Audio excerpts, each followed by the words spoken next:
vois pas Jules, après, ils ont loué le sweet spot là.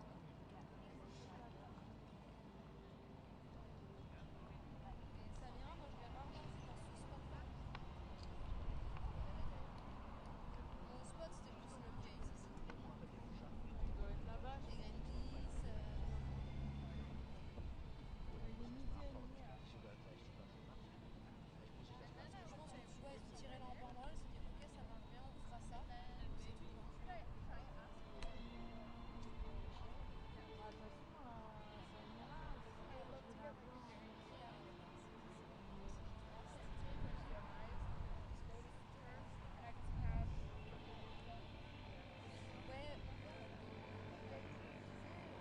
Ouais, c'est vrai que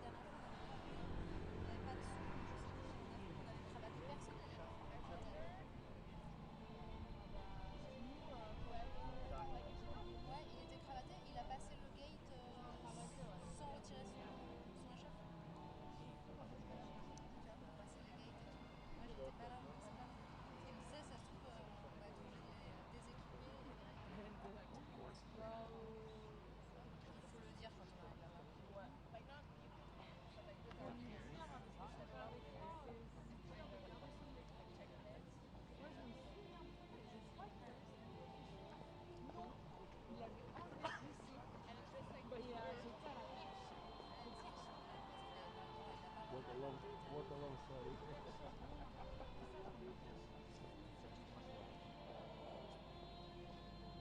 Oh écoute, je laisse faire. Bah écoute, franchement, c'est plutôt que tu me gardes. Sinon, ça veut dire qu'à la sortie de l'audience, il faut rééquiper en fonction du. On avait fait ça par contre. On avait rééquipé des gens. Ouais, mais Pourquoi là, quand c'est l'utilisation de là? Ah, ok.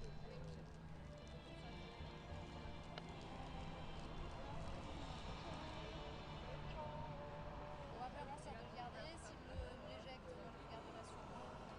Sauf que j'ai rien pris en dessous, il faudrait qu'il me donne. Do you have some stickies or? Yes, some people say it's not tea, but for the mic. If you take it off, I will need some tape to put it back. Jetpack-König. Oh! Er hat den Namen gerechnet. Der König hat ein Jetpack. Fala Sakamore! Guck mal hier. Der soll die ganze Zeit Ameisen umbauen. Das hier ist die Sprache der Der Rest müssen auch diese Flussläufe. Ja, Flussläufe ist wahrscheinlich auch die Sprache.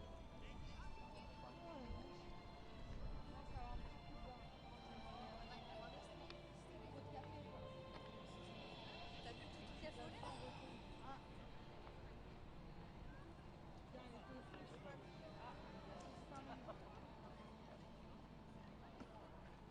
Ach so,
mal die Kugel, den Ball auf das Spielbrett. Bitte. Erstmal die Mannschaft aufbauen.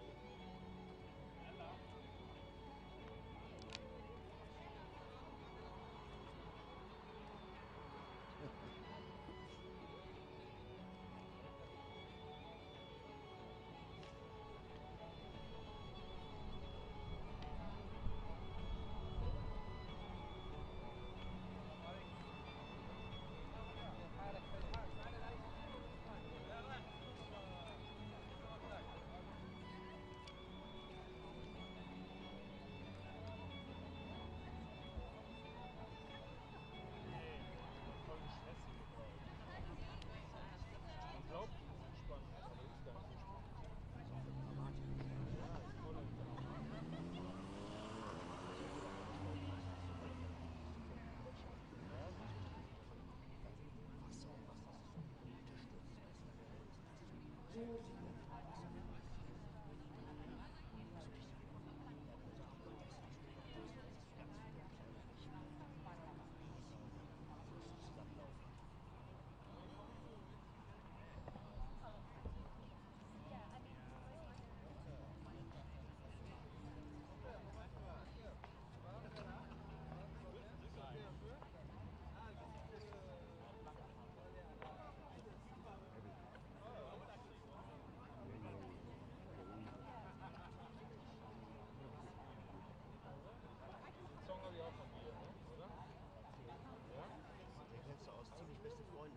Diesem Schwarzen, diesem Typen im Rollstuhl.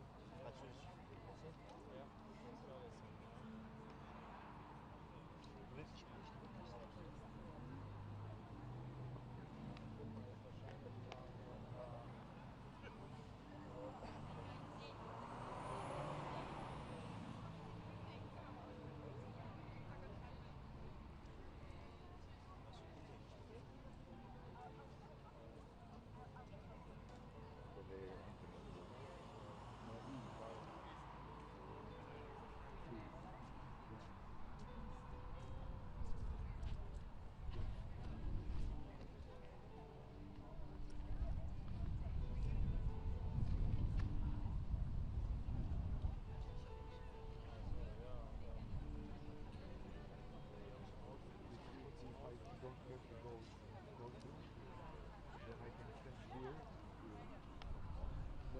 Move inside probably the staircase. Ok, she's ready. She's so beautiful. Ouais, j'ai vu. Est-ce qu'il faut que je règle pour que les sons? Non, il enregistre. Il enregistre aussi. So, let's record for like 30 minutes and then we No, can it's very fast. so we can eat quickly and then go back. It's not recording, but you are. She's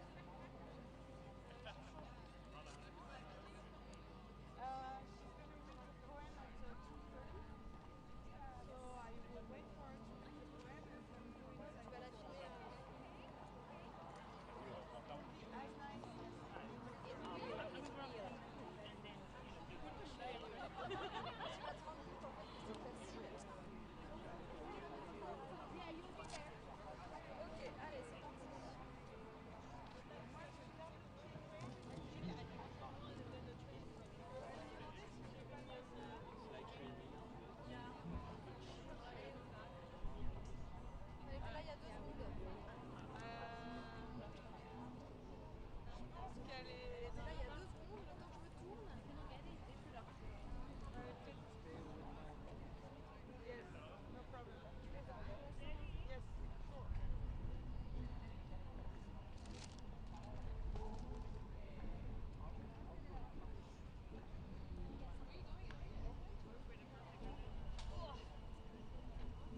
With decision, of course.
after the camera, can I please ask everyone together to take 2 steps back? Yep.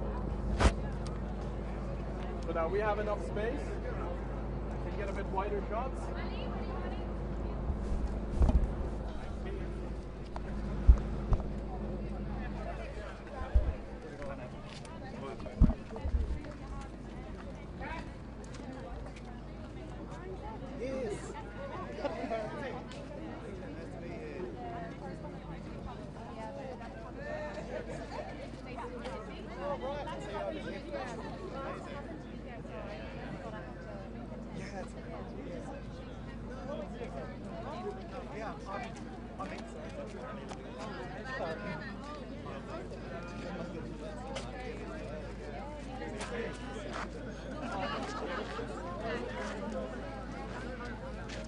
So I was based in Auckland, but we'd all go around there.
for more climate action and an impulse for climate negotiations, for delivering justice for those on the front lines and those who need it the most. This is the beginning of a new era for climate justice.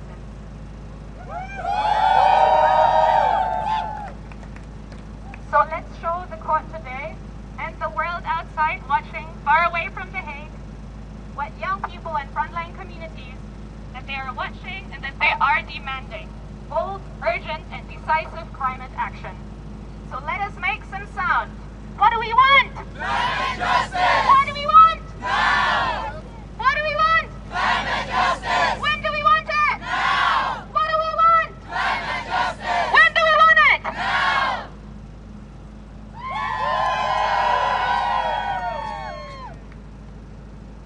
Hey, oh! Let's go! Hey, oh! Let's go! Hey, oh! Let's go! What do we want? Climate justice! When do we want it? Now! What do we want? Climate justice! When do we want it? Now! Hey, oh! Let's go! Hey, oh! Let's go! Hey, oh! Let's go!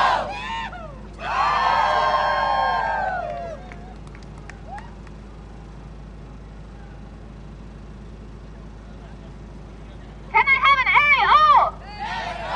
Let's go! A-O! Let's go! A-O! Let's go! A-O! Let's go! A-O! Let's go! Wonderful. Thank you so much. We will be joined in just a moment by the delegation of the Vanuatu government to champion this case here in The Hague, in New York, back in capital and cities around the world. And we have the honor of welcoming the minister in just a minute in the middle of our stage. Oh, they're on their way. And they'll bring a big crowd. Just be a moment.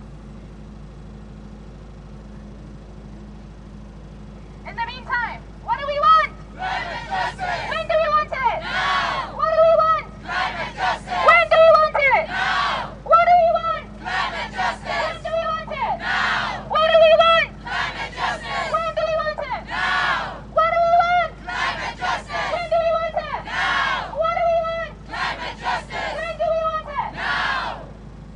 A-O! Let's go! A-O! Let's go! A-O! Let's go! A-O! Let's go! A-O! Let's go! A-O! Let's go! A-O! Let's go! Wonderful.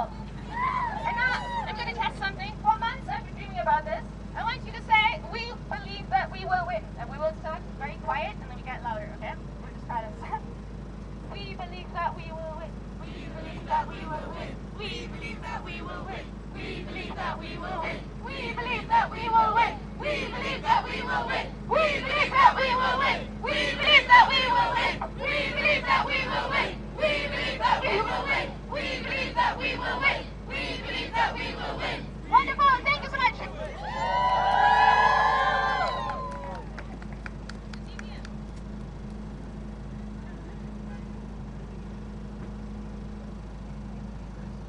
Can I have another A-O? Let's go!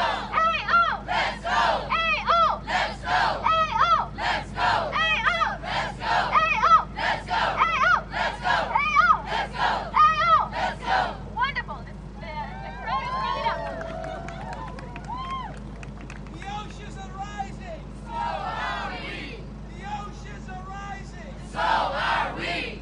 The oceans are rising! So are we! Yes, the oceans are rising! So are we! What do we want? Climate justice! When do we want it? Now! What do we want? Climate justice! When do we want it? Now!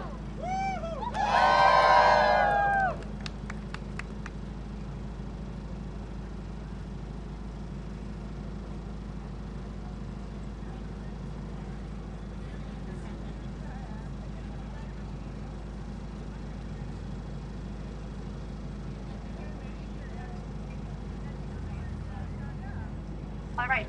Nicole, are you? Yes. Perfect. Here's the thing. Okay.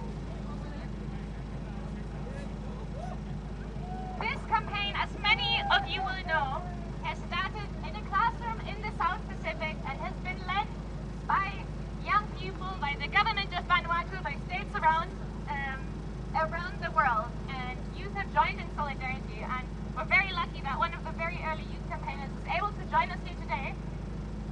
Nicole, we've got a mic.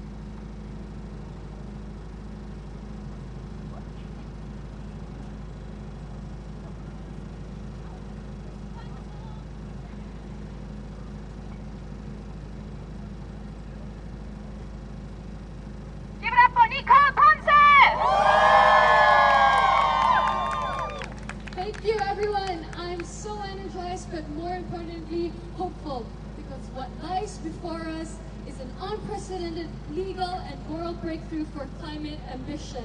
This shows that youth, global majority communities, countries from the global south have made the world listen. And this is a powerful milestone led by the most affected. More importantly, this is a story of the power of the people. And these are not abstractions. We are here because we are raged by typhoons and rising seas. And I believe that I speak for many when I say that truly this has been a campaign for our lives and our homes, to defend our land, our culture, and our future. And we've been told again and again that what we're fighting for is too ambitious. But that's exactly the point. Ambition should be the benchmark. Exactly because only bold, ambitious action can address the urgency of the climate crisis. This moment shows that the youth and global South communities have the power to shape international law and seek reparations for damages done. Thank you, everyone. I'll give it back to you, love. Let's go! Let's go! Let's go! Let's go! What do we want? Climate justice! Now! What do we want? Climate justice! When do we want it? Now! Hey, Let's go! oh, Let's go! oh, Let's go! make some noise! Thank you so much, Nicole. And we've got the great honor of being joined by one of the brilliant visionary minds behind this space, who's been leading us for years. It's a great honor that Julian is able to join us and to share a poem with us. Thank you all so much. This is a very short, very simple poem.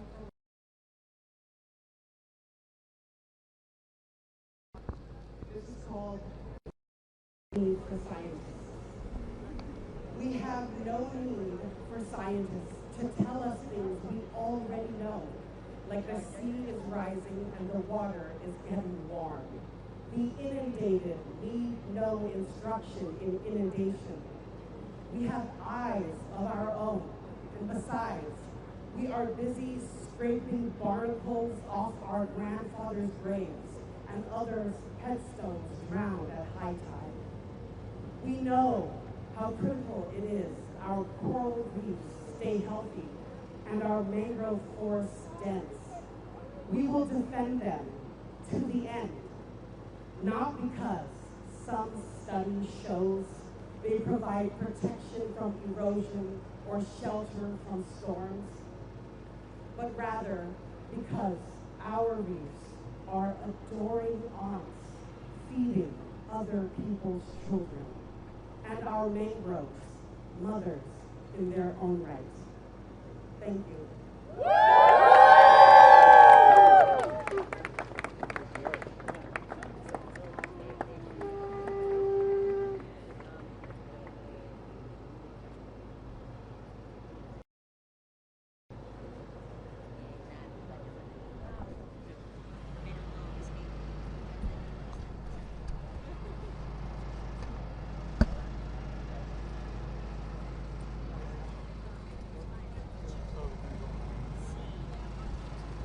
Thank you very much, Julian.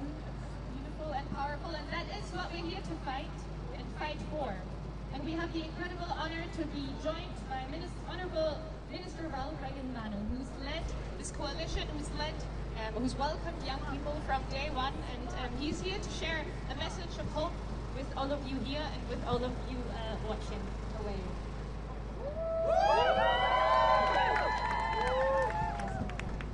Sorry. Thank you all. It's a great day and a great hour. waiting for this for a long time. I want to thank in particular the Smith Island students fighting climate change, initiating this global youth justice movement, and for mobilizing all the states around the world to refer to the ICA. And here we are. I really think we're on the verge of something that's going to change. And I want to thank you all for being part of it. I'm looking forward very much to hearing this reading out. I'm going to have time for all that. I think we're going to hear a moment of history. So, thank you so much. Looking forward. Thank you.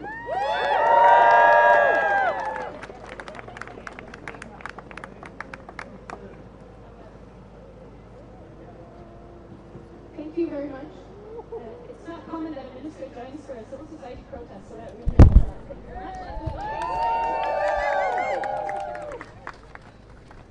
Wonderful. But we're not just here to celebrate. We are very aware of all the brutal and violent consequences that climate change has already today. So I'd invite my fellow colleagues here today and all of you to join us in a minute of silence to commemorate those who we've already lost and what we've already lost due to climate change. Thank you very much.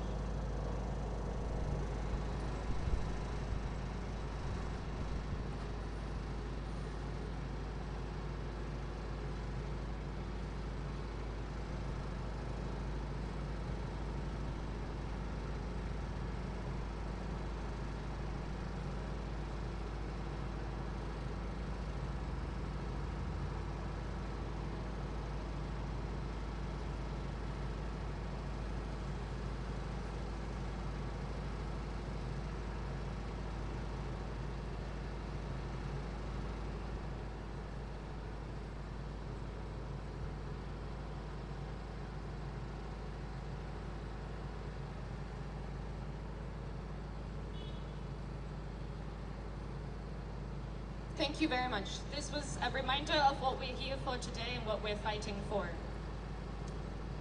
We see that now state delegations are filing in to go inside the court. We're able to follow and watch online, and the court will start reading at 3 p.m. We wish everyone going inside best of luck and come back with a wonderful advisory opinion. Thank you very much.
La isla sokwa katoanga mga chaustwaya hoisa pwangsi se amne kahelava hoi hani singala kumo e osunga katoanga la isla sokwa katoanga Ngangach auswaya Oi sa puang si se amne ka helava.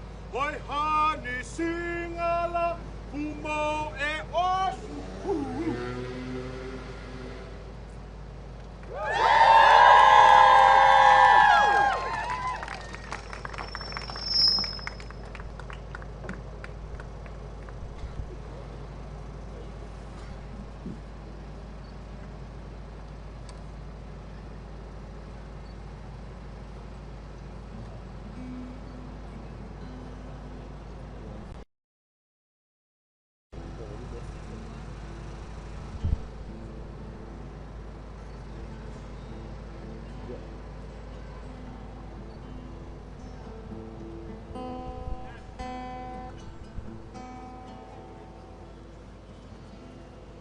Angata tako usno e mori, o tose le tau tau kere mo whane usu te rutuma. O fusi langi afte la nafta leo ne waki, se tene usu tua tako aere ko mus na rue se o samwhaka nua, se tu mis hanua. Mo whala ine agre o ngata ne na se tu mis te mamfua la te misama tene usu tua tako. How are we feeling today?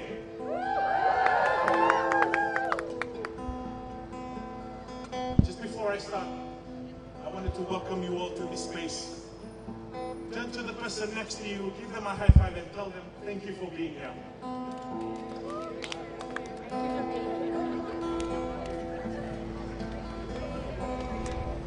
My name is John Kave. I come from the island of Rutuma in Fiji.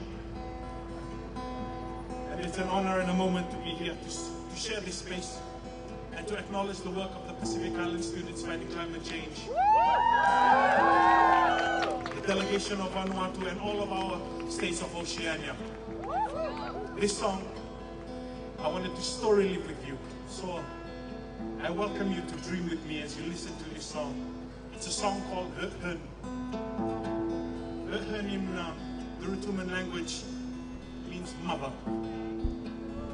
And this song talks about how we take from our mother, meaning our Mother Earth, and yet she still loves us and she still forgives us. And it's a song fitting for this time, acknowledging all of the work, but also acknowledging the importance of what today will be. And I hope you enjoy it.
Vaksara maraksa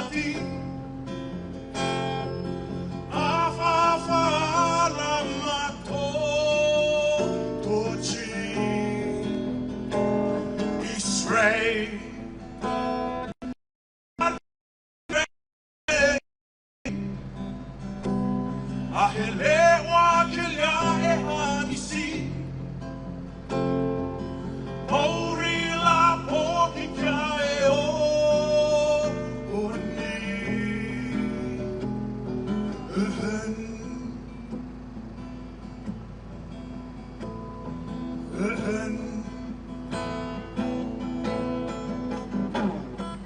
Now is the moment to feel her embrace, to feel the touch, her warmth and her grace. Sickness break us, we need to change.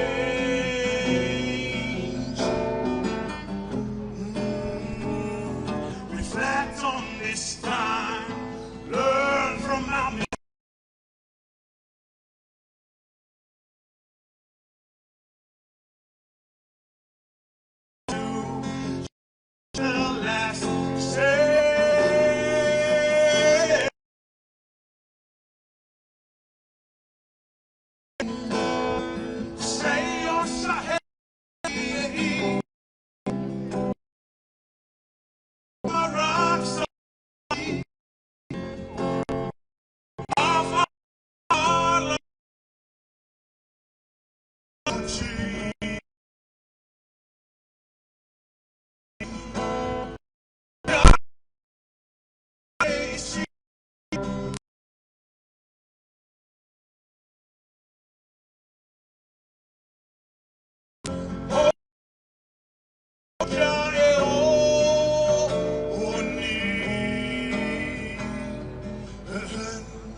Say your sahei Faksara maraksa ati Afafa lamato Kochi Israel Gargarmirete isi Ahelewa kilia e hanisi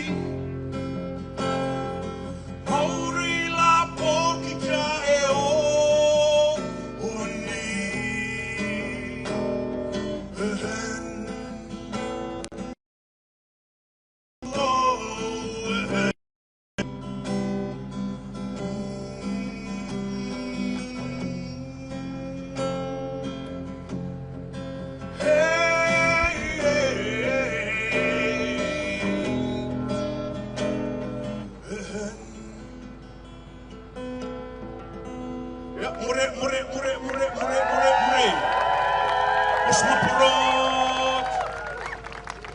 Os matene fonga ngasu tua tako e taang hanua molo.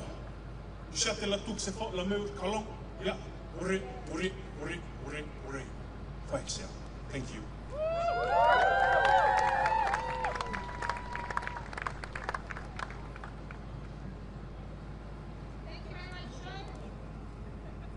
Thank you very much, John. Can you give it up for John one more time?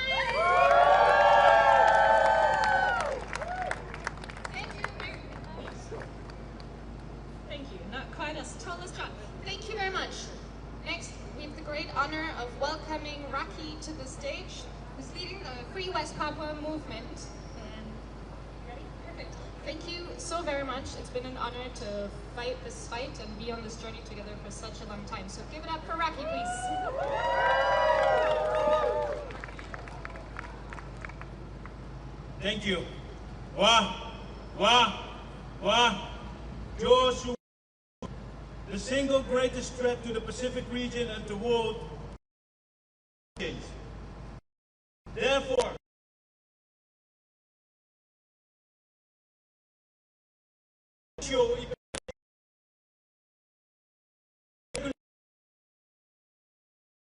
safeguard and the survival of humanity. These words are not just warning. I'll call that Pacific youth sounded for decades as we stand on the front line. We did not. Campaign for an international court of justice advisory opinion we must recognize that the fate of is not just a political struggle. It's an environmental imperative, a climate battleground, and the test of our collective humanity. The test of land, the test of our future. West Papua's story is one of betrayal. Betrayed by colonial powers, betrayed by Cold War geopolitics, and betrayed by a world that turned away as its forests were pillaged, its rivers poisoned, and its people silenced.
even if I regret to do it, There was a point in time but then afterwards I had to step in and I was like, no, let's do it. So I had to like, I had 2 classes, I had to get someone to come in, and I had to do a lecture this morning on because it's like,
I note the presence of His Excellency Philemon Young, President of the 79th session of the United Nations General Assembly in the Great Hall of Justice today, in addition to the representatives of the many states and international organizations that have taken part in these proceedings.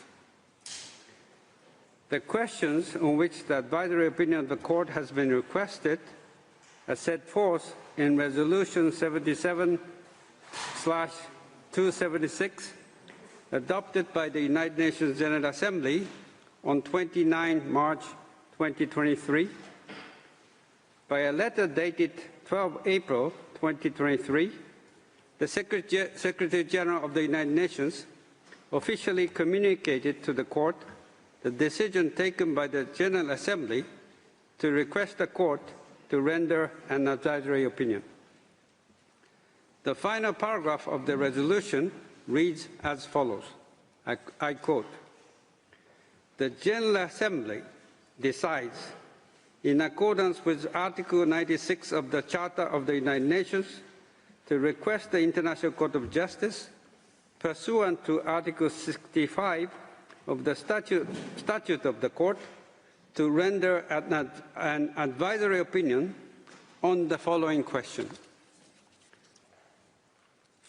Having particular regard to the Charter of the United Nations, the International Covenant on Civil and Political Rights, the International Covenant on Economic, Social and Cultural Rights, the United Nations Framework Convention on Climate Change, the Paris Agreement, the United Nations Convention on the Law of the Sea, the duty of due diligence, the rights recognized in the Universal Declaration of Human Rights, the principle of prevention of significant harm to the environment, and the duty to protect and preserve the marine environment.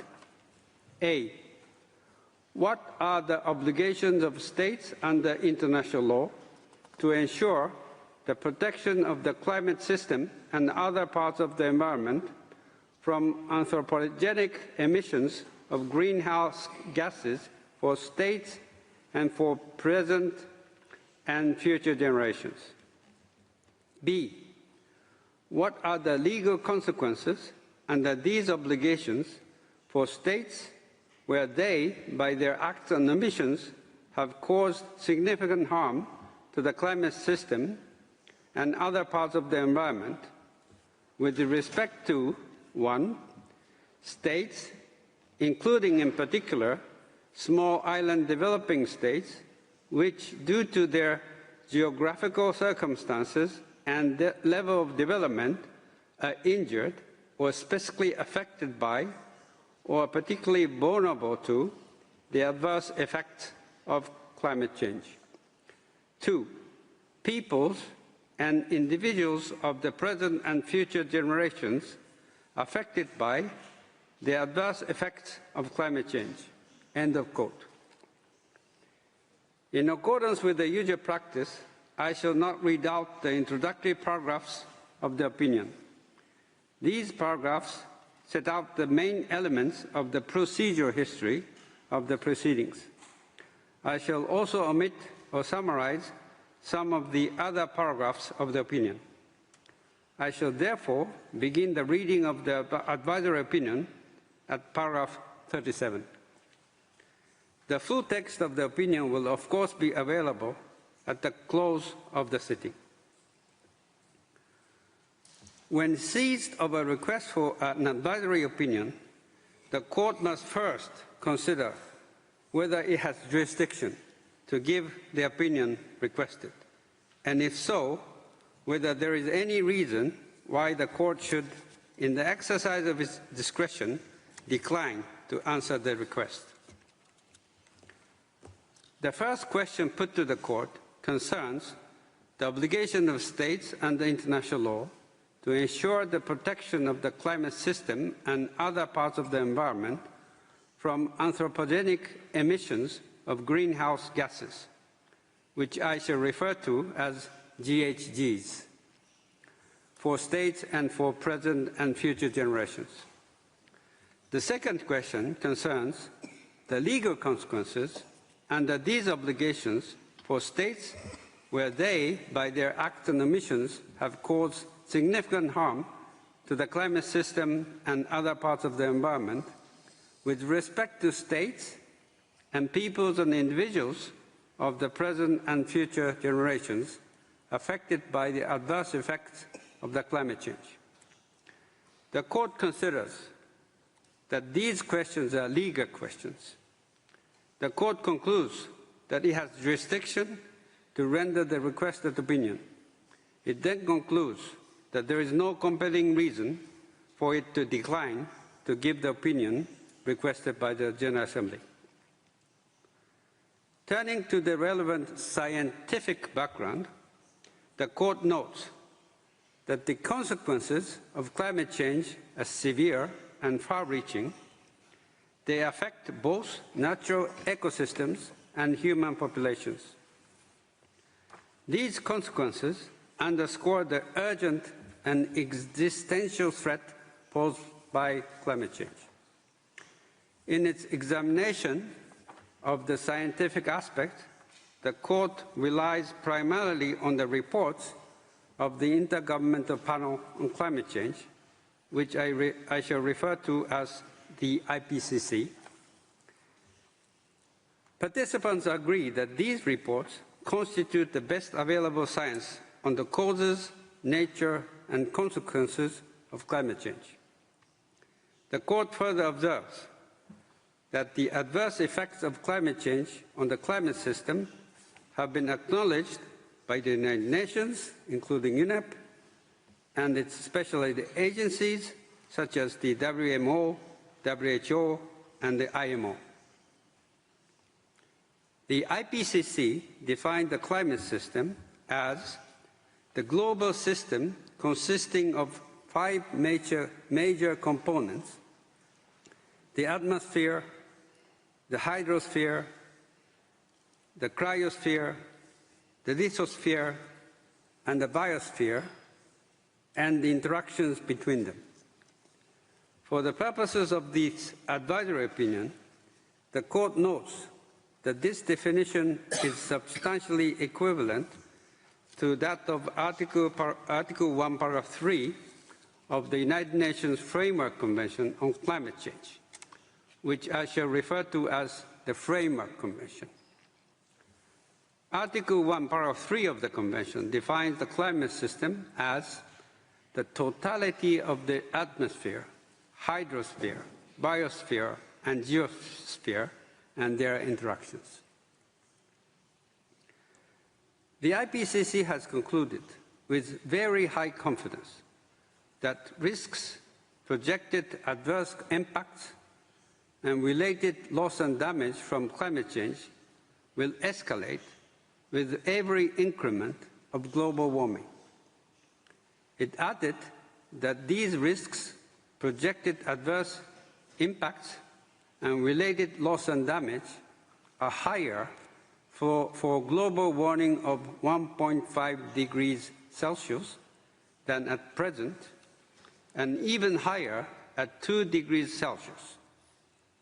Indeed, in 2018, the IPCC concluded with high confidence that, I quote, warming of 1.5 degrees Celsius is not considered safe for most nations, communities, ecosystems, and sectors, and poses significant risks to natural and human systems, end of quote.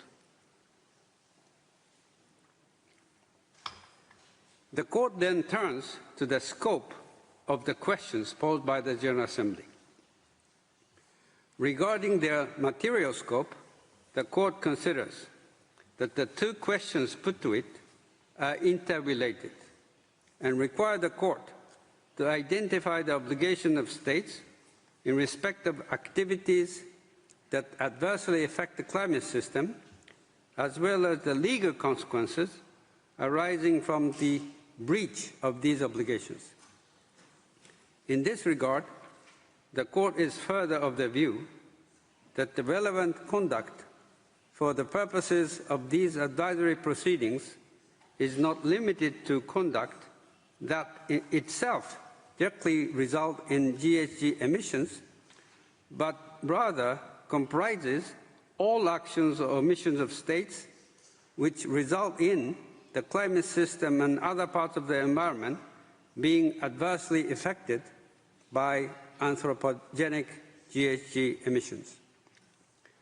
The Court considers that the material scope of its inquiry encompasses the full range of human activities that contribute to climate change as a result of the emission of GHGs, including both consumption and production activities.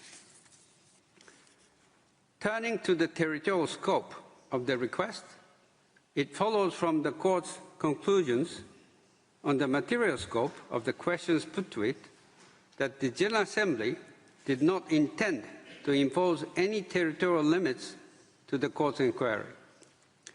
The Court is requested to formulate its reply not in respect of any particular territory or regions, but in global terms, especially since GHG emissions are unequivocally caused by human activities which are not territorially limited.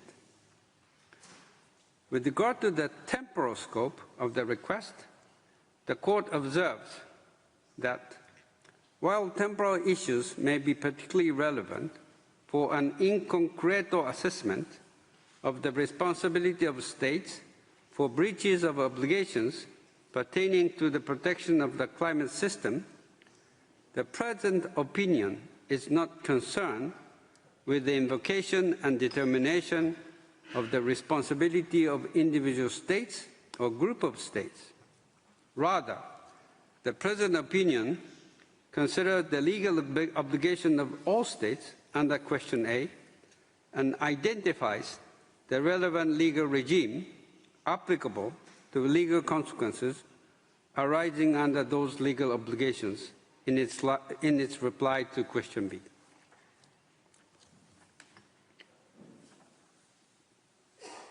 Concerning the scope of Question A, the Court notes that the unqualified reference to obligations under international law indicates the intention of the General Assembly to seek the Court's opinion on the obligations incumbent upon states under the entire corpus of international law, and not to limit the Court's reply to any particular source or area of international law. With regard to the scope of Question B, the Court observes that this question is connected with Question A insofar as it refers to the obligations enumerated in Question A.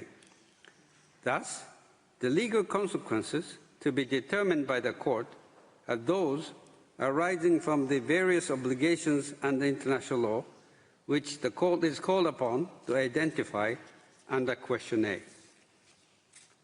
In the Court's view, nothing in Question B indicates that the General Assembly intended to request the Court to opine on the legal consequences, if any, for injuries arising out of acts not prohibited by international law.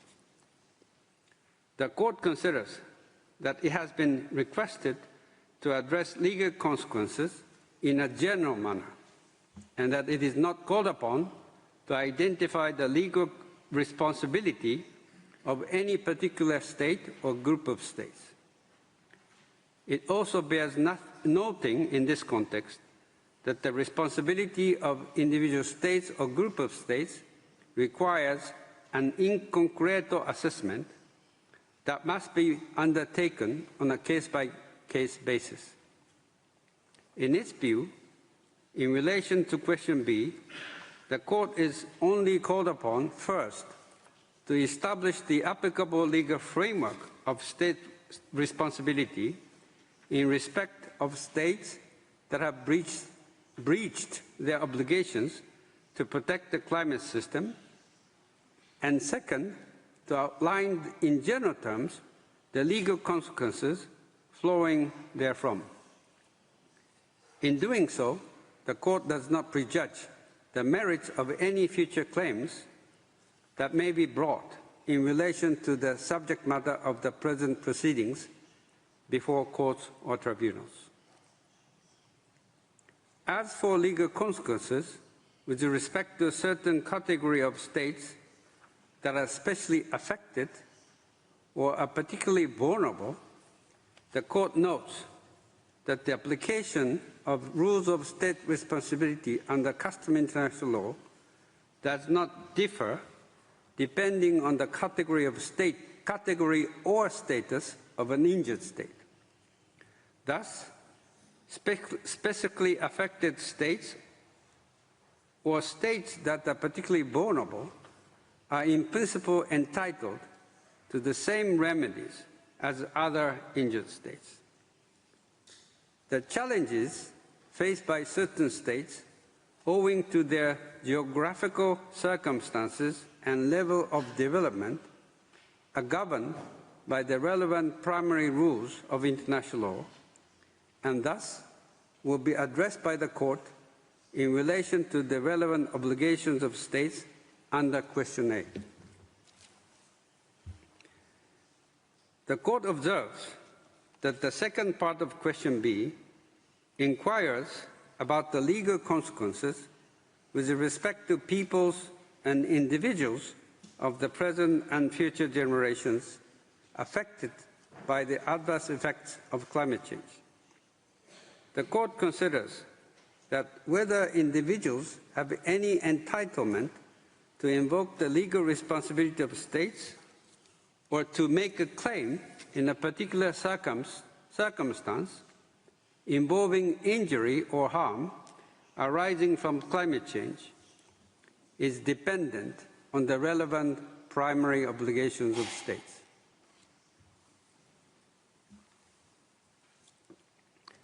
Having defined the scope and meaning of the questions posed by the General Assembly, the Court then addresses Question A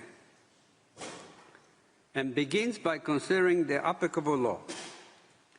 In its request, General Assembly invites the Court to have particular regard to, I quote, the Charter of the United Nations, the International Covenant on Civil and Political Rights, the International Covenant on Economic, Social and Cultural Rights, the United Nations Framework Convention on Climate Change, the Paris Agreement, United Nations Convention on the Law of the Sea, the duty of due diligence, the rights recognized in the Universal Declaration of Human Rights, the principle of prevention of significant harm to the environment, and the duty to protect and preserve the marine environment.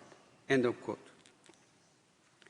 The phrase, particular regard to, while indicating that the wide range of international legal rules and principles are potentially relevant, does not mean that the General Assembly requests the Court to address every rule of international law, including the obligations contained therein in respect of climate change. The Court therefore identifies the most directly relevant applicable law governing the questions of which it has been seized. It first identifies those rules which are most directly relevant and thereafter determines whether any of those rules are excluded by virtue of the interpretative principle of lex specialis. The Court begins with the Charter of the United Nations, which is a pillar of contemporary international law. The Charter provides that the member states shall act in accordance with certain principles, such as the fulfillment in good faith of the obligations assumed by states under the Charter, including when addressing problems of common concern, such as climate change. Accordingly, Charter forms part of the most directly relevant applicable law. The Court then turns to the applicability of the climate change treaties. It observes that the Framework Convention, the Kyoto Protocol, and the Paris Agreement are the principal legal instruments regulating the international response to the global problem of climate change. These instruments complement each other. Framework Convention establishes the ultimate objective as well as the basic principles and general obligation of states in respect of climate change, whereas the Kyoto Protocol and Paris Agreement respectively translate these basic principles and general obligations into a set of more specific interrelated obligations, each of which gives expression to a broad, practical approach of the community of states parties to the problem of climate change. The Court thus concludes that the three climate change treaties, namely the Framework Convention, the Kyoto Protocol, and the Paris Agreement, form part of the most directly relevant applicable law. In view of the Court, UNCLOS also forms part of the most directly relevant applicable law. With respect to other environmental treaties, the Court considers that the following treaties form part of the most directly relevant applicable law, given their close connection with the issue of climate change.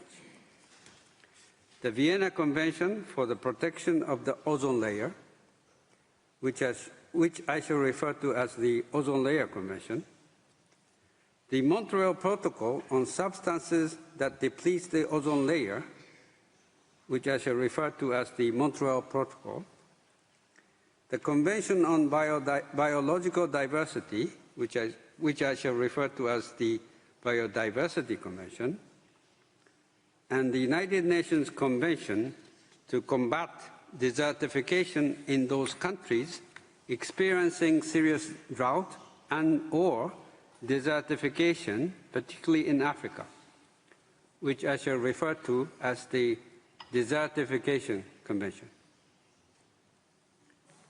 The Court is aware that there are many other treaties which are relevant for the efforts of the international community of states to address the global problem of climate change. However, it confines itself to examining the most directly relevant applicable law regarding climate change. The Court then goes on to consider the applicability of the relevance of customary international law.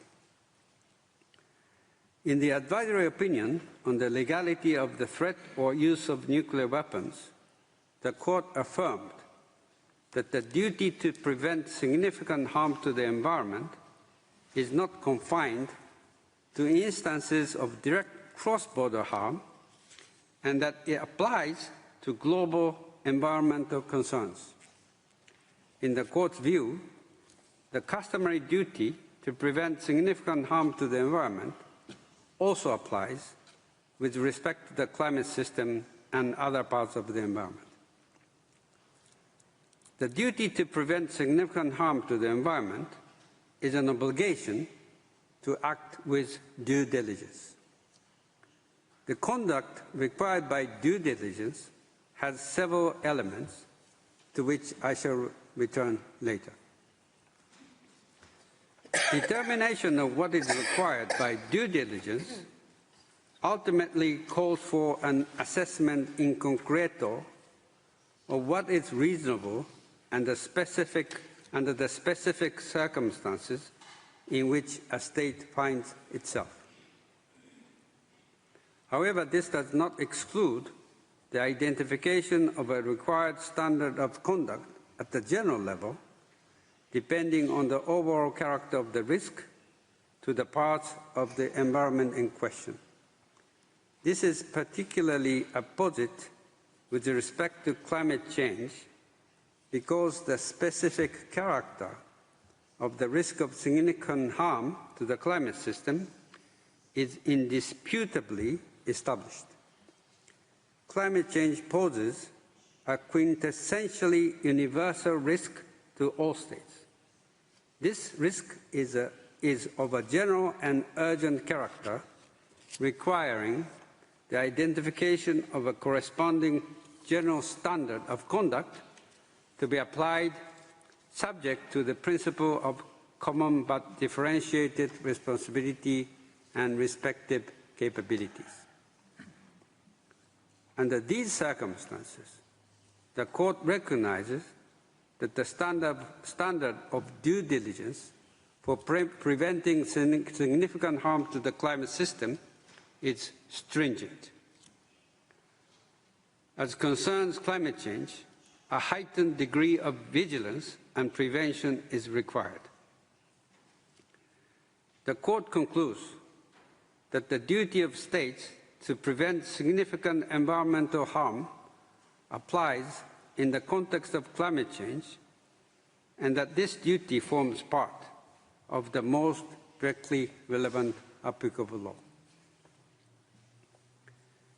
Concerning the duty to cooperate, the Court recalls that it lies at the core of the Charter of the United Nations and has been spelled out in the Foundational Declaration on Friendly Relations. Court has held that the adoption by states of this text affords an indication of their opinio juris as to customary international law. That observation also applies to the duty to cooperate, insofar as it finds expression in many binding and non-binding instruments relating specifically to the environment. The duty to cooperate is a central obligation under the climate change treaties and other environmental treaties. In view of the related practice of states, the Court considers that the duty of states to cooperate for the protection of the environment is a rule whose customary character has been established. This duty to cooperate is intrinsically linked to the duty to prevent significant harm to the environment, because uncoordinated individual efforts by states may not lead to a meaningful result. It also derives from the principle that the conservation and management of shared resources and the environment are based on shared interests and governed by the principle of good faith. For these reasons, the Court considers that the duty to cooperate for the protection of the environment forms part of the customary international law and can also serve as a guiding principle for the interpretation of other rules. It forms part of the most directly relevant applicable law.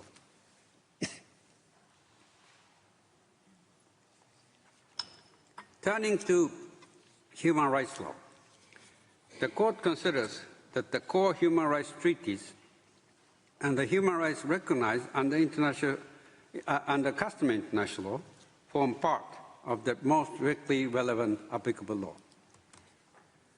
The Court then examines whether certain principles are part of the applicable law for the purposes of the present advisory opinion.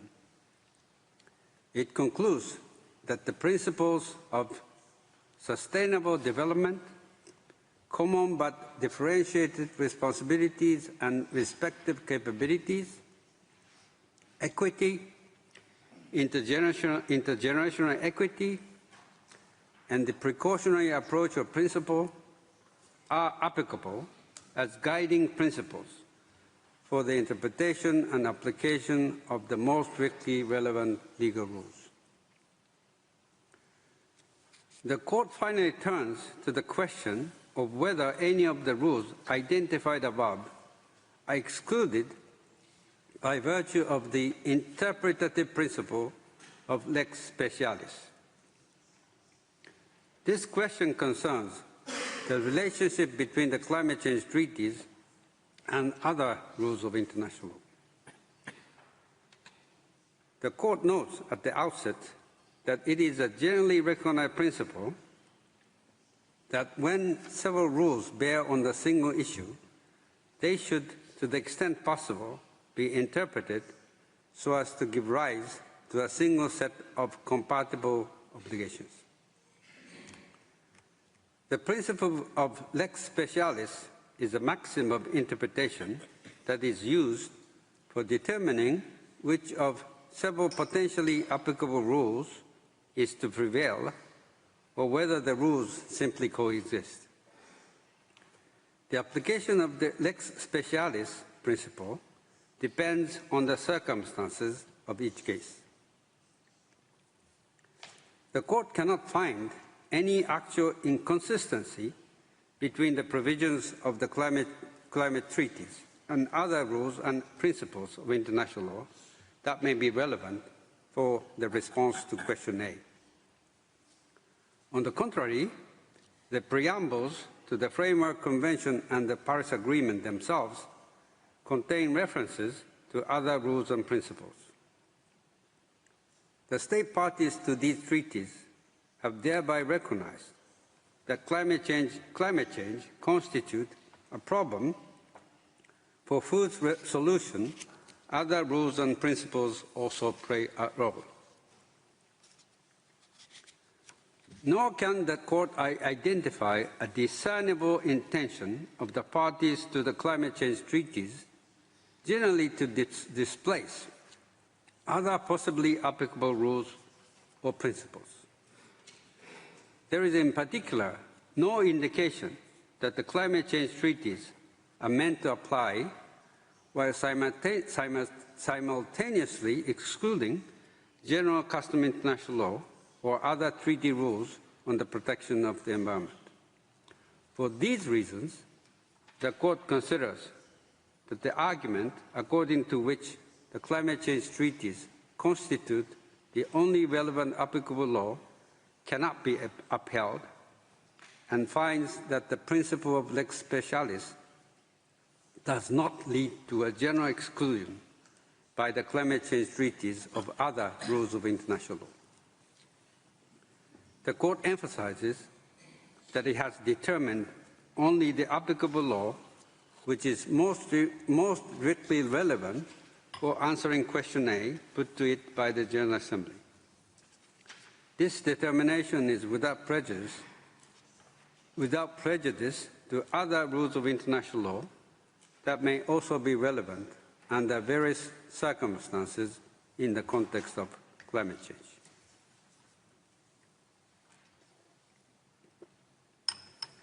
The Court then turns to the obligation of states under the Climate Change Treaty framework, which comprises 3 legal binding instruments concluded by states to address the problem of climate change caused by anthropogenic GHG emissions, namely the Framework Convention, the Kyoto Protocol, and the Paris Agreement.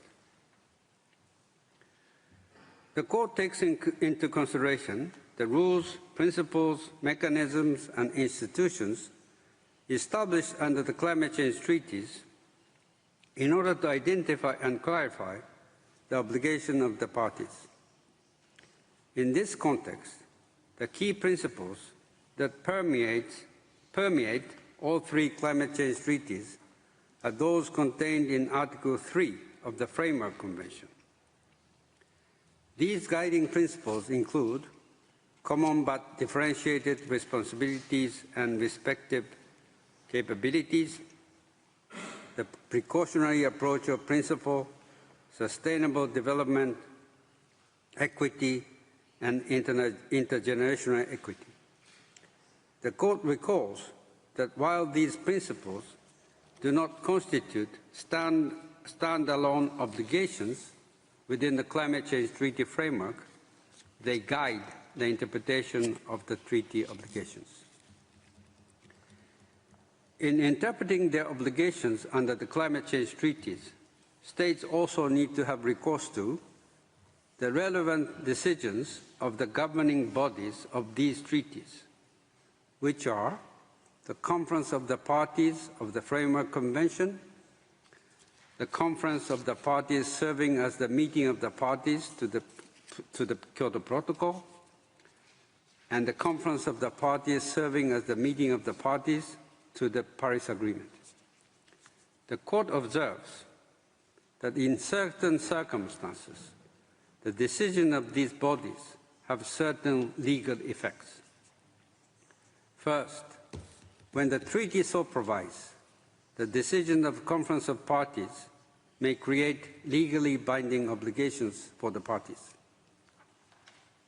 Second, decisions of these bodies may constitute subsequent agreements under Article 31, paragraph 3A of the Vienna Convention on the Law of Treaties, insofar as such decisions express agreement in substance between the parties regarding the interpretation of the relevant treaty.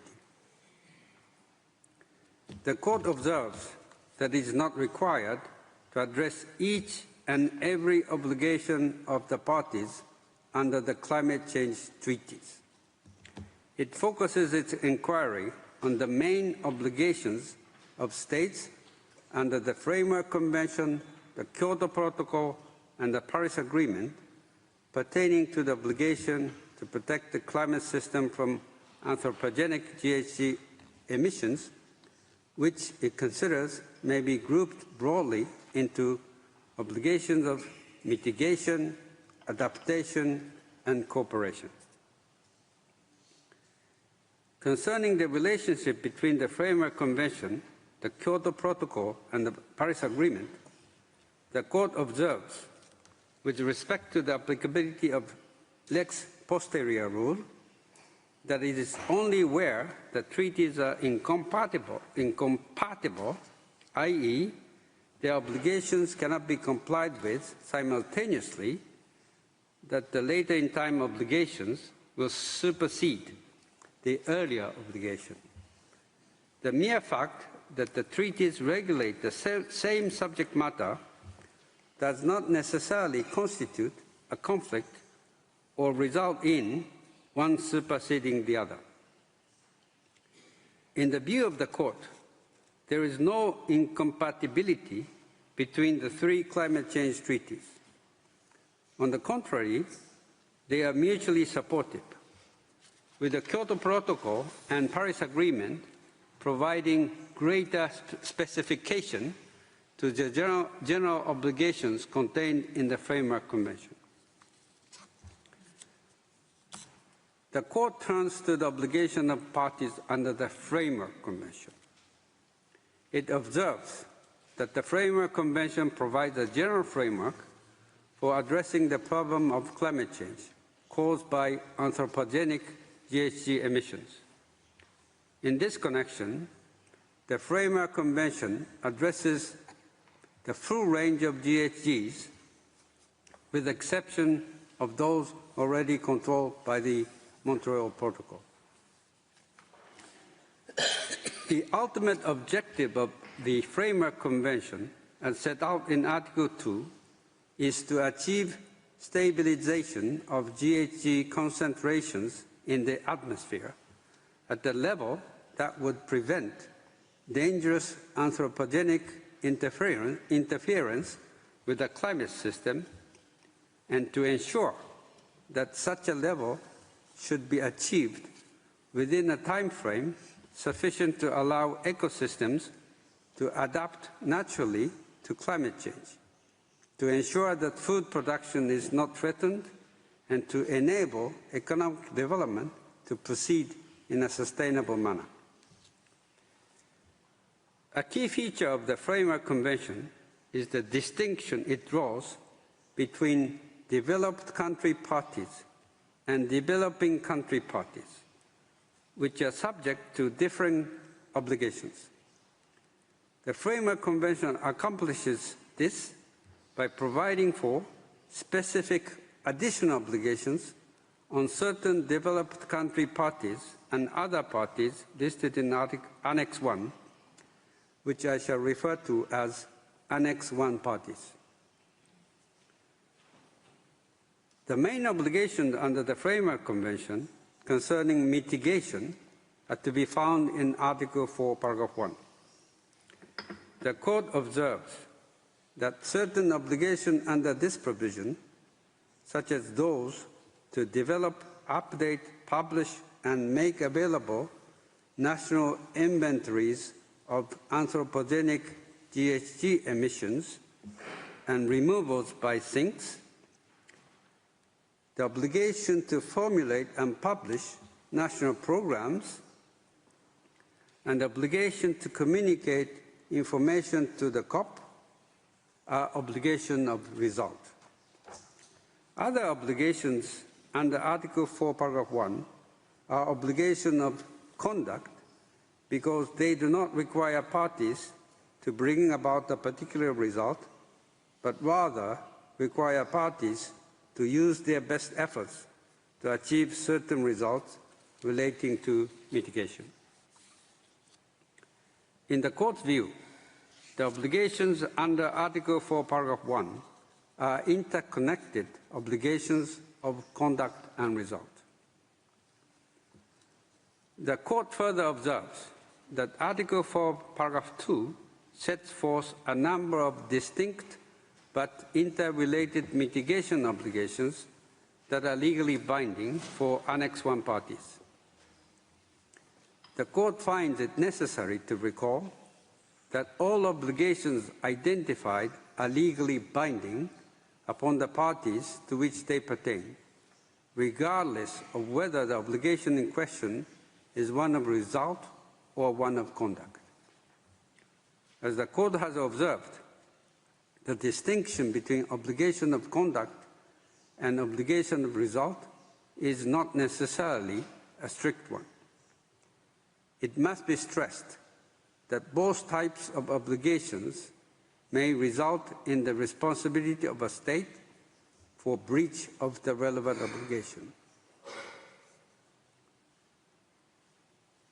With regard to adaptation obligations under the Framework Convention, the Court observes that adapting to the adverse effects of climate change is, along with mitigation, a major area of action for parties under the Framework Convention. Several provisions of the Framework Convention refer to obligations relating to adaptation. These provisions, like all provisions in Article 4, Paragraph 1, are introduced with the term shall and are legally binding in nature.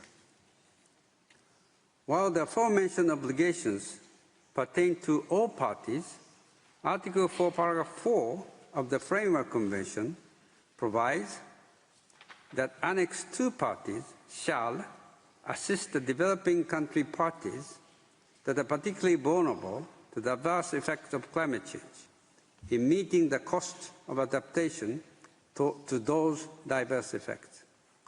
This is a legally binding obligation on all parties that are listed in Annex II.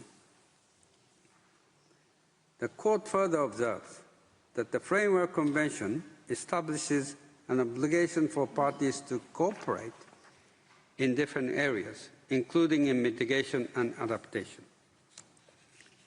The Court considers that international cooperation is indispensable in the field of climate change, and that the customary duty to cooperate for the protection of the environment is reflected in several provisions of the climate change treaties.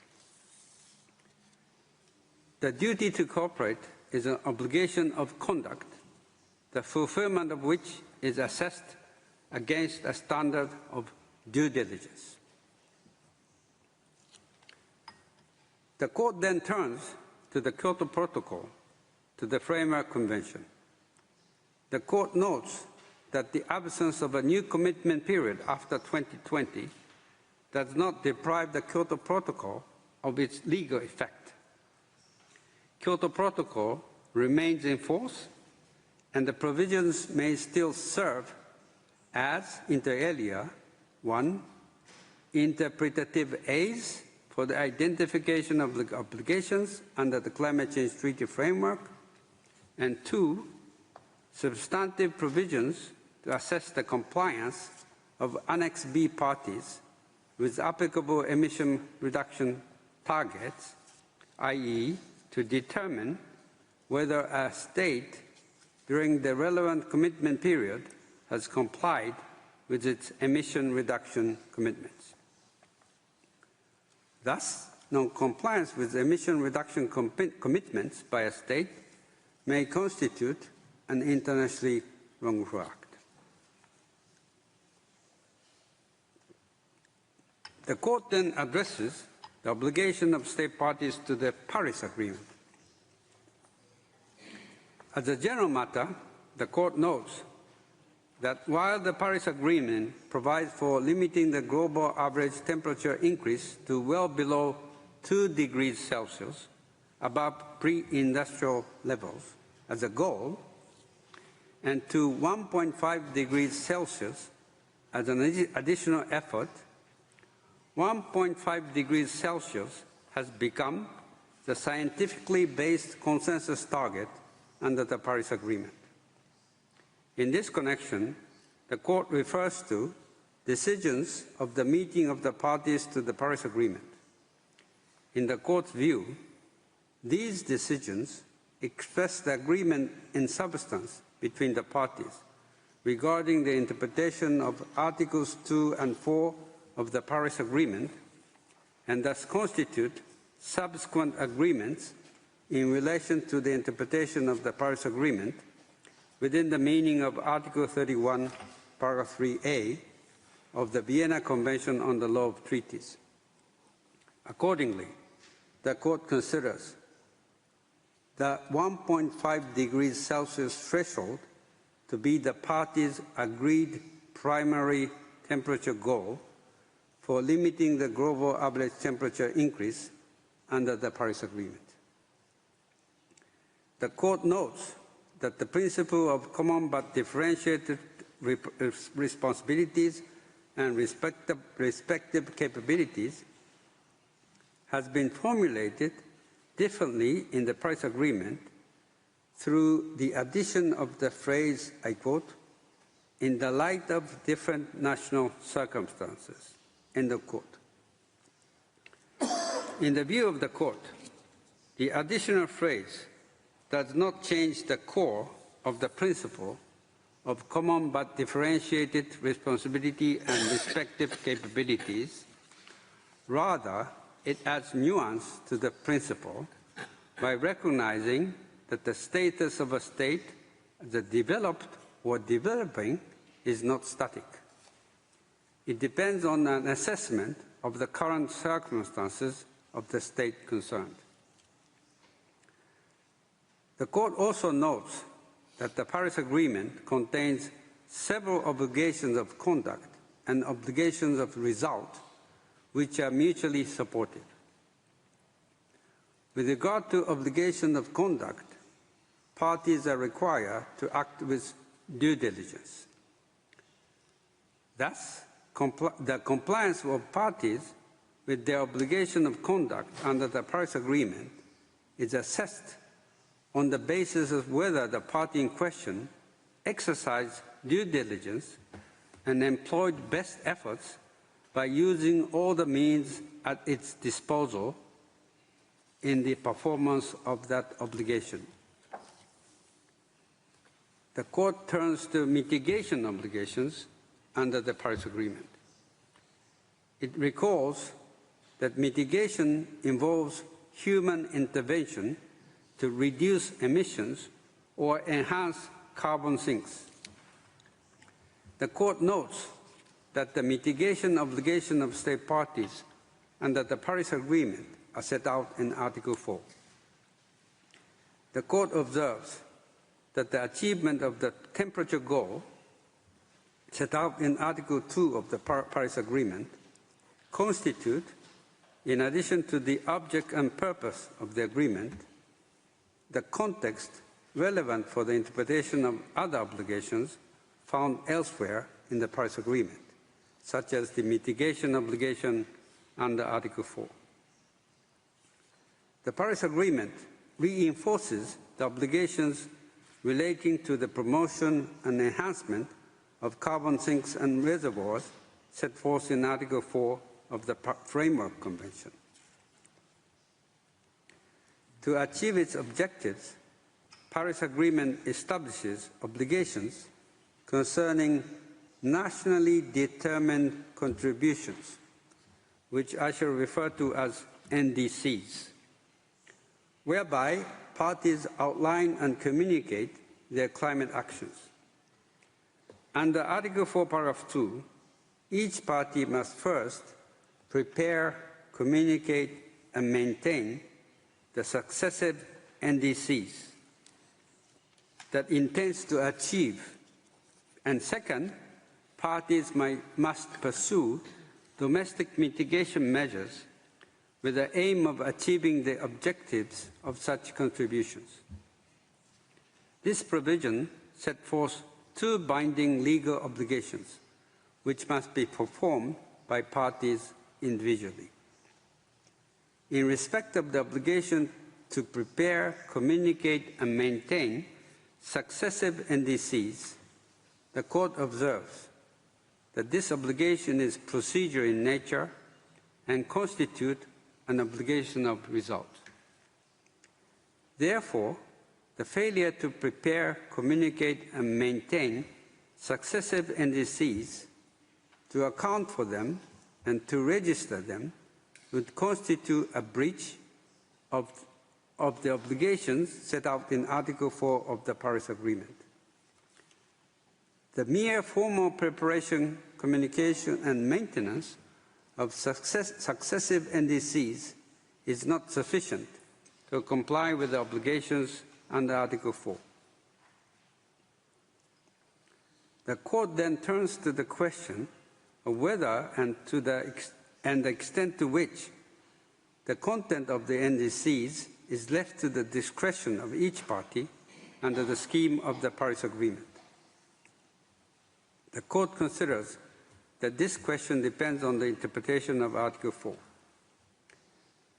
First, the clause in Article 4, Paragraph 3, which states that each party's successive NDCs will represent a progression beyond that party's current NDCs, means that the party's NDCs must become more demanding over time. Second, a party's NDCs must reflect its highest possible ambition. While this term is not defined in the Paris Agreement, the Court considers that the level of ambition to be reflected in a party's NDCs has not been left entirely to the discretion of the parties. The provision reveals that the content of a party's NDCs must be capable of making an adequate contribution to the achievement of the temperature goal. In light of the above, the Court considers that the discretion of parties in the preparation of their NDCs is limited. As such, in the exercise of their discretion, parties are obliged to exercise due diligence and to ensure that their NDCs fulfill their obligations under the Paris Agreement. In the current context, because of the seriousness of the threat posed by climate change, the standard of due diligence to be applied in preparing NDCs is stringent. This means that each party has to do its utmost to ensure that the NDCs it puts forward represent its highest possible ambition in order to realize the objectives of the agreement. The obligation to prepare and communicate NDCs applies to all parties. However, consistent with the varying character of due diligence and the practice of common but differentiated responsibilities and respective capabilities, the standard to be applied when assessing the NDCs of different parties will vary depending inter alia on historical contributions to cumulative GHG emissions and the level of development and national circumstances of the party in question. In light of the foregoing, the Court concludes that rather than being entirely discretionary, as some participants argued, NDCs must satisfy certain standards under the Paris Agreement. All NDCs prepared, communicated, and maintained by parties under the Paris Agreement must, when taken together, be capable of realizing the objectives of the agreement which are set out in Article 2.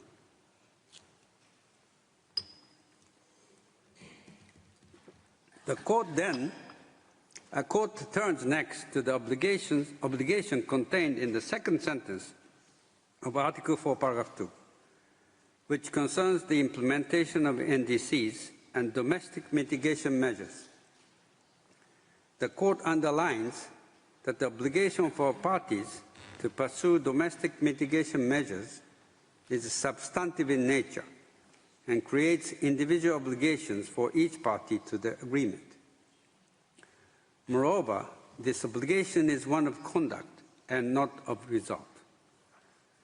Accordingly, the parties are required to act with due diligence in taking necessary measures to achieve the objectives set out in their successive NDCs. In the present instance, the Court considers that the standard of due diligence attaching to the obligation to pursue domestic mitigation measures is stringent on account of the fact that the best available science indicates that the risks and projected adverse impacts and related loss and damage from climate change escalate with every increment of global warming. Turning to adaptation obligations under the Paris Agreement, the Court finds that specific obligations pertaining to adaptation are contained in Article 7, Paragraph 9 of the Paris Agreement. This provision imposes legally binding obligations upon the parties to undertake adaptation planning actions. The Court considers that the fulfillment of parties' adaptation obligations is to be assessed against the standard of due diligence. It is therefore incumbent upon parties to enact appropriate measures that are capable of enhancing adaptive capacity, strengthening resilience, and reducing vulnerability to climate change. In this connection, parties must use their best possible efforts in line with the best available science. Finally, the Court observes that the adaptation obligations under the Paris Agreement complement the mitigation obligations in preventing and reducing the harmful consequences of climate change.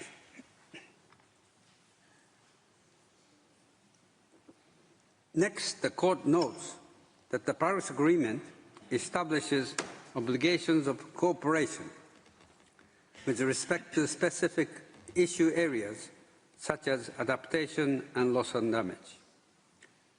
As observed earlier, in respect of the obligation to cooperate under the Framework Convention, such obligations exist for states both under conventional international law, including Articles 7, 9, 12 of the Paris Agreement, and customary international law.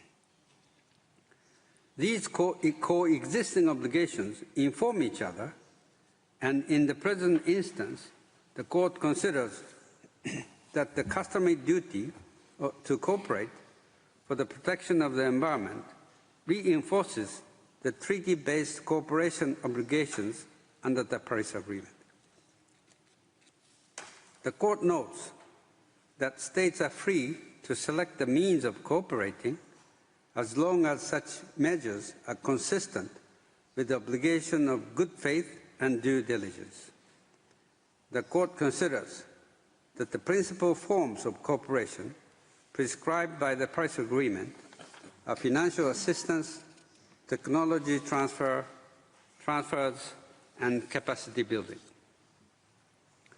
For all these reasons, the Court considers that the climate change treaties establish stringent obligations upon states to ensure the protection of the climate system and other parts of the environment from anthropogenic GHG emissions.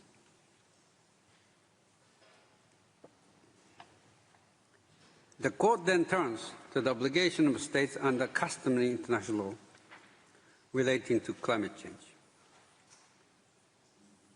With regard to the duty to prevent significant harm to the environment, the Court considers that it also applies to the climate system, which is an integral and vitally important part of the environment and which must be protected for present and future generations.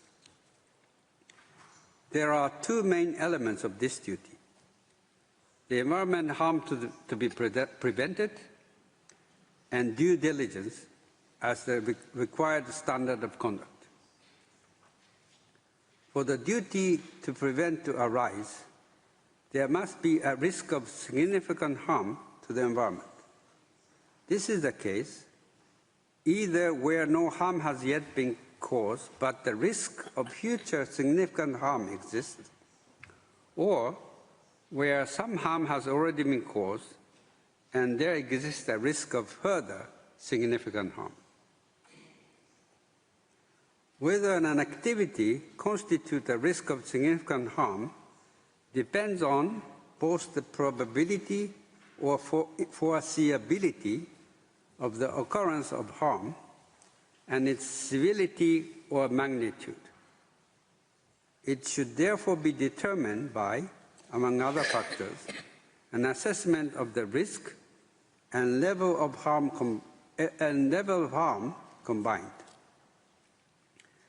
The degree of a given risk of harm is always an important element for the application of the due diligence standard.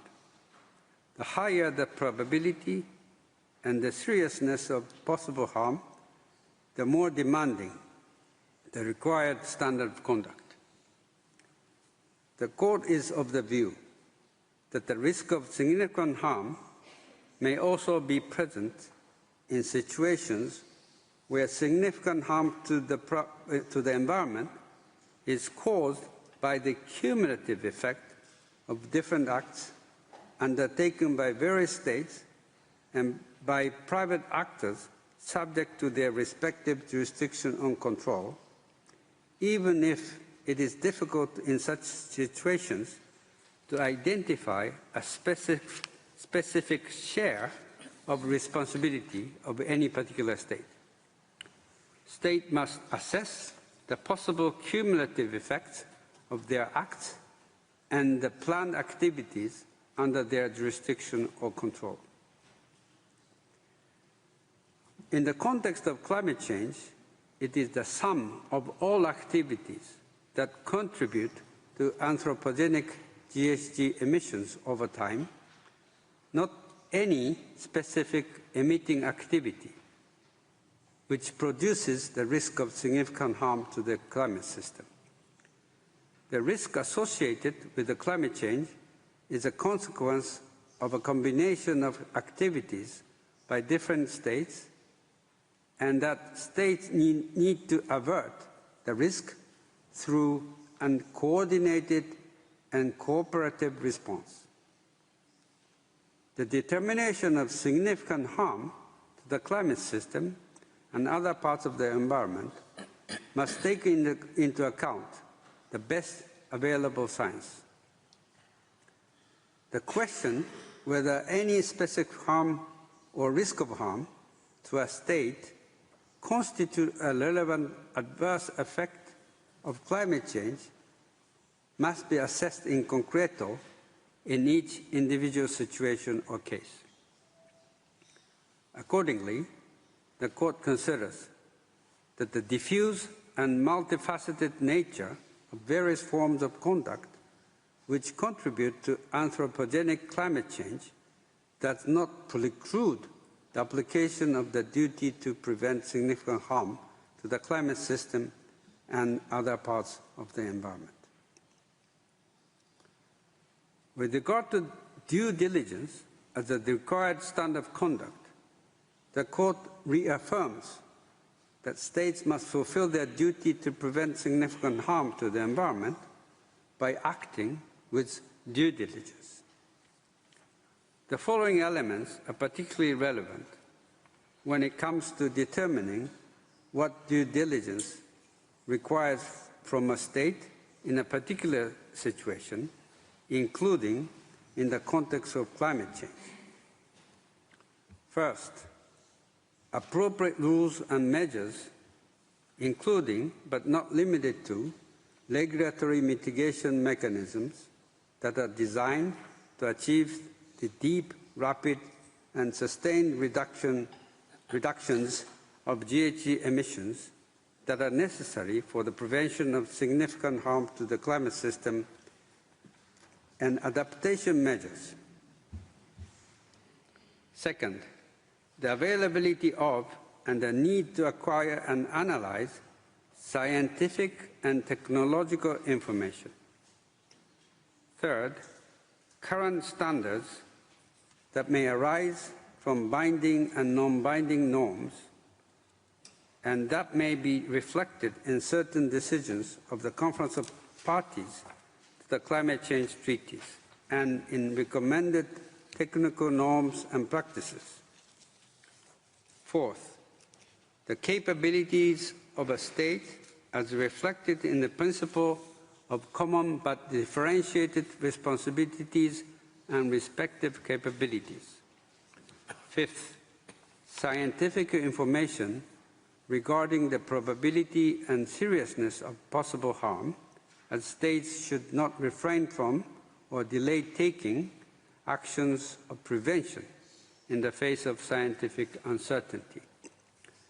Six, the duty to exercise due diligence in preventing significant harm to the environment also required states to take certain procedural steps, including conduct of a risk assessment and environmental impact assessment and notification and consultation, which are particularly warranted when an activity significantly affects collective efforts to address harm to the climate system.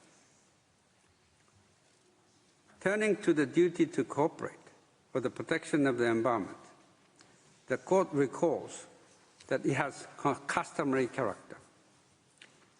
The Court emphasizes the importance of cooperation in the context of a resource shared by a limited number of states. This applies even more to the climate system, which is a resource shared by all states. Cooperation between states is the very foundation of meaningful international efforts with respect to climate change. The duty to cooperate requires sustained and continuous forms of cooperation, of which treaties and their coordinated forms of implementation are a principal expression. While states are not required to conclude treaties, they are required to make good faith efforts to arrive at appropriate forms of collective actions. States must cooperate to achieve concrete emission reduction targets or a methodology for determining contributions of individual states, including with respect to the fulfillment of any collective temperature goal.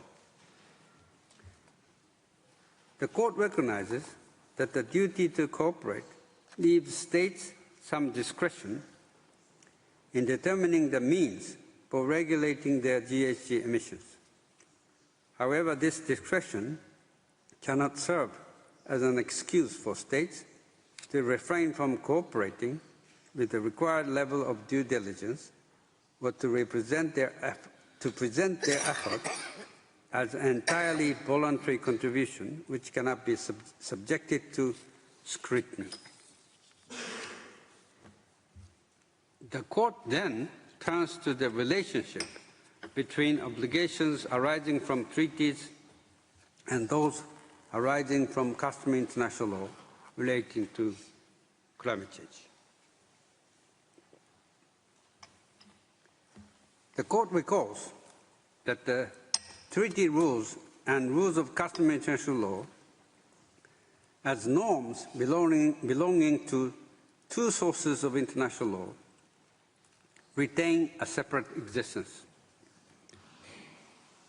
However, when several norms bear on a single issue, they should, to the extent possible, be interpreted so as to give rise to a single set of compatible obligations.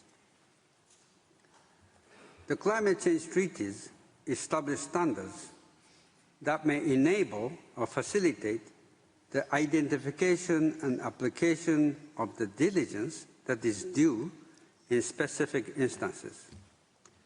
The court also considers that the obligations arising from the climate change treaties as interpreted herein and state practice in implement them inform the general customary obligations, just as the general customary obligations provide guidance for the interpretation of the climate change treaties. As it is difficult to determine in the abstract the extent to which the climate change treaties and their implementation practice influence the proper understanding of the relevant customary obligations and their application, the court considers that at the present stage, compliance in full and in good faith by a state with the climate change treaties as interpreted by the court suggests that this state substantially complies with the general customary duties to prevent significant environmental harm and to cooperate.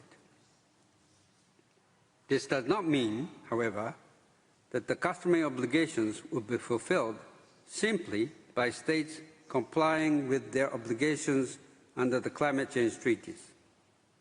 While the treaties and customary international law inform each other, they establish independent obligations that do not necessarily overlap. It follows from the above that the customary obligation of any state, which is not the party to one or more of the climate change treaties at present, find expression, at least in part, in the general practice of states, which is in accordance with the obligations under the climate change treaties, as interpreted herein. Customary obligations are the same for all states and exist independently regardless of whether a state is a party to the climate change treaties.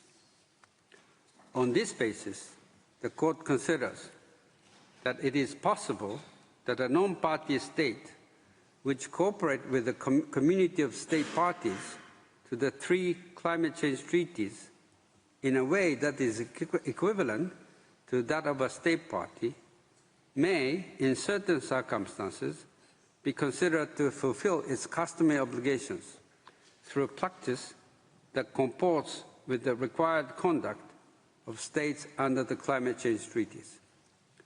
However, if a non-party state does not cooperate in such a way, it has a full burden of demonstrating that its policies and practices are in conformity with its customary obligations.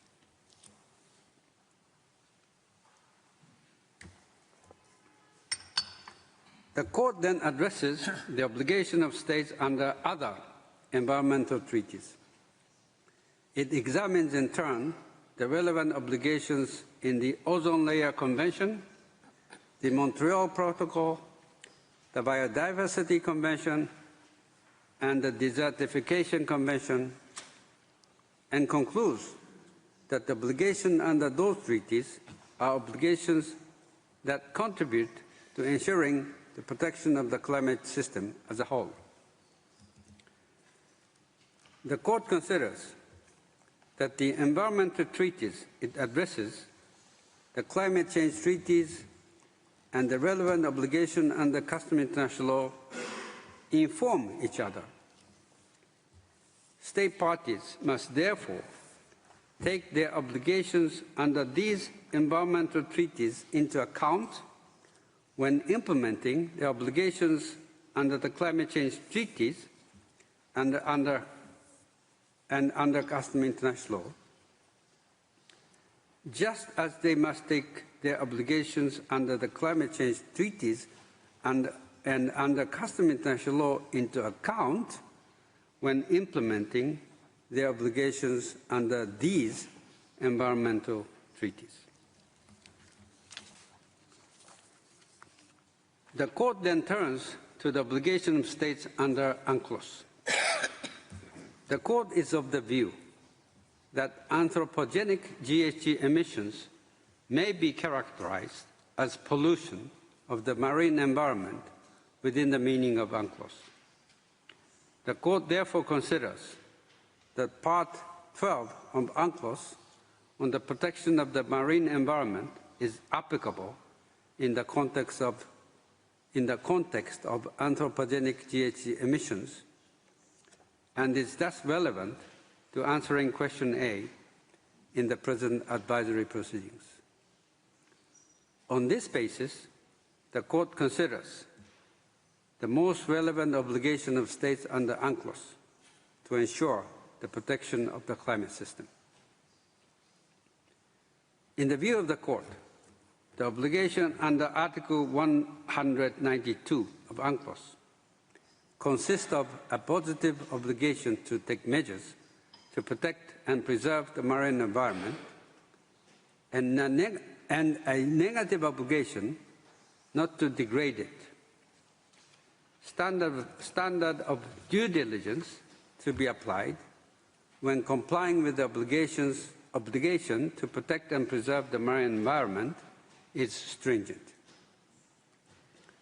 The Court also observes that state parties are, under Article 194, Paragraph 1 of UNCLOS, under an obligation to take all necessary measures to reduce and control pollution with the ultimate aim of preventing its occurrence altogether, although they are not required to ensure an immediate cessation of marine pollution caused by anthropogenic GHG emissions. In the view of the Court, it is not necessarily sufficient for state parties to fulfill their obligations under the Framework Convention and the Paris Agreement in order to satisfy the obligation laid down by Article 194, Paragraph 1 of UNCLOS.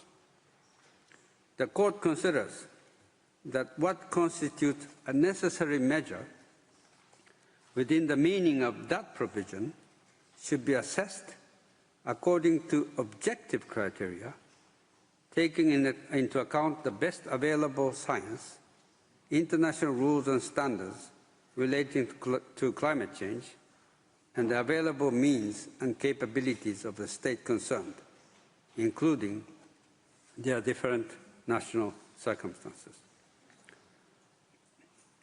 With regard to the obligation to cooperate under Article 197 of UNCLOS, the Court is of the view that it is an obligation of conduct which requires states to act with due diligence. This obligation is of a continuing nature, and it requires state parties inter alia to make ongoing efforts to formulate and elaborate rules, standards, and recommended practices and procedures. The adoption of treaties for the protection of climate system, such as the Framework Convention or the Paris Agreement, does not release state parties from this requirement under UNCLOS. The Court further considers that UNCLOS, the climate change treaties, and other relevant environment treaties, as well as the relevant obligations under customary international law, inform each other.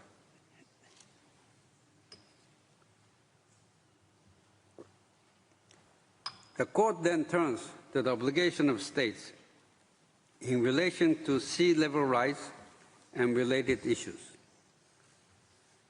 With respect to sea level rise and its implications, the Court considers that the provisions of UNCLOS do not require state parties in the context of physical changes resulting from climate change-related sea level rise to update their charts or list of geographical coordinates that show the baselines and outer limit lines of their maritime zones, once they have been duly established in conformity with the Convention.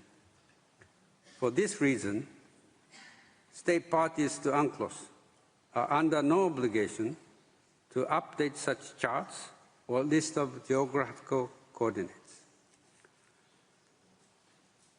The Court notes that several participants argued that sea level rise also poses a significant threat to the territorial integrity and thus to the very statehood of small island states. In their view, in the event of the complete loss of a state's territory and the displacement of its population, a strong presumption in favor of continued statehood should apply. In the view of the Court, once a state is established, the disappearance of one of its constituent elements would not necessarily entail the loss of its statehood. The Court then turns to the obligation of states under international human rights law. At the outset, it notes that the environment is the foundation for human life, upon which the health and well-being of both present and future generations depend. The Court thus considers that the protection of the environment is a precondition for the enjoyment of human rights. The Court notes that the adverse effects of climate change, including inter alia, the impact on the health and livelihoods of individuals through events such as sea level rise, drought, desertification, and natural disasters, may significantly impair the enjoyment of certain human rights, including the right to life. The Court considers that conditions resulting from climate change, which are likely to endanger the lives of individuals, may lead them to seek safety in another country or prevent them from returning to their own. In the view of the Court, states have obligations under the principle of non-refoulement, where there are substantial grounds for believing that there is a real risk of irreparable harm to the right to life if individuals are returned to their country of origin. The Court is also of the view that the adverse effects of climate change may significantly impair the effective enjoyment of such human rights as the right to health, the right to an adequate standard of living, which for its part encompasses access to food, water, and housing, the right to privacy, and the rights of women, children, and indigenous peoples.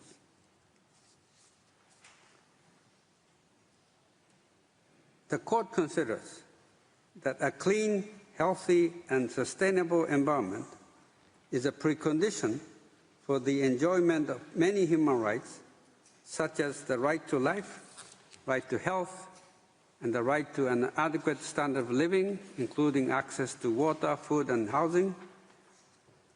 The right to a clean, healthy, and sustainable environment result from the interdependence between human rights and the protection of the environment.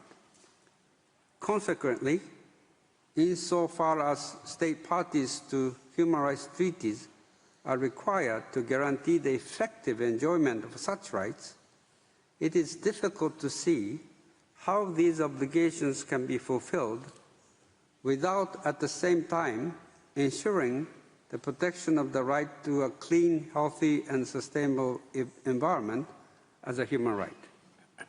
The human right to a clean, healthy, and sustainable environment is therefore inherent in the enjoyment of other human rights.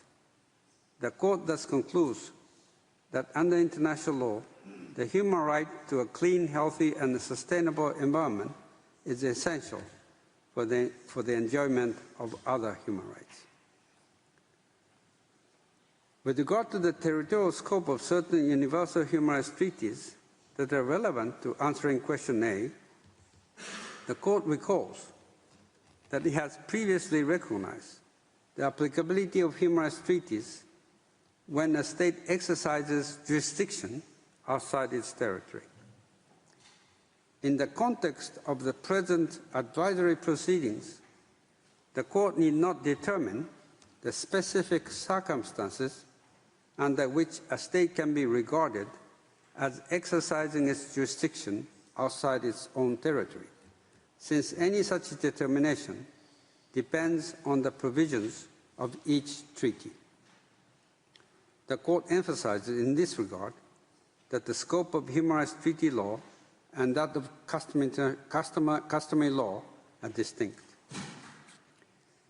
Taking into account the adverse effect of climate change on the enjoyment of human rights, the Court considers that the full enjoyment of human rights cannot be ensured without the protection of the climate system and other parts of the environment.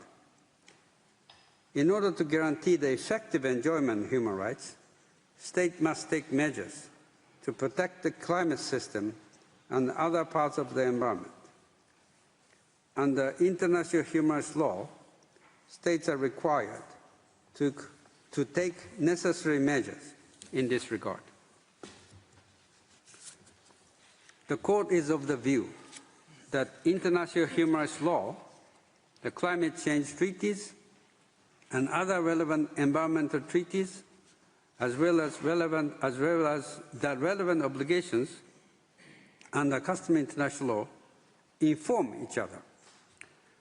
States must therefore take their obligations under international human rights law into account when implementing the obligations under climate change treaties and other relevant environmental treaties and under customary international law. Just as they must take their obligations under the climate change treaties and other relevant environmental treaties and under customary international law into account when implementing their human rights obligations.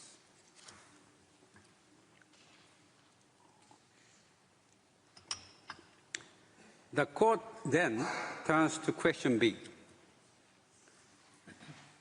As observed earlier, the Court considers that this question concerns the legal consequences arising for states that have breached any of the obligations identified in relation to question A. In respect of question B, the Court's task is to identify in a general manner the legal framework under which the conduct of states can be assessed in order to determine whether a state or group of states is responsible for a breach of its obligations pertaining to the protection of the climate system and the remedies that are available to the injured state or states in case of such a breach. The Court observes that the participants in these proceedings are divided in their views as to whether the general rules on state responsibility apply in the context of climate change, or whether the legal consequences are solely or primarily governed by the Climate Change Treaty Framework. With regard to the question of applicability of the rules on state responsibility under question B, the Court notes that those rules do not vary with the nature of the wrongful act in question in the absence of a clearly expressed lex specialis. In order for the lex specialis maxim to apply, there must be some actual inconsistency or else a discernible intention that one provision is to exclude the other. The Court finds that the text, context, and object and purpose of the climate change treaties do not support the proposition that the parties intended to exclude the general rule on state responsibility. In particular, the Court finds no evidence in Articles 8 and 15 or in the procedural mechanisms thereunder of any discernible intention on the part of the parties to Paris Agreement to derogate from the customary international law rules on state responsibility for breaches of those treaty obligations.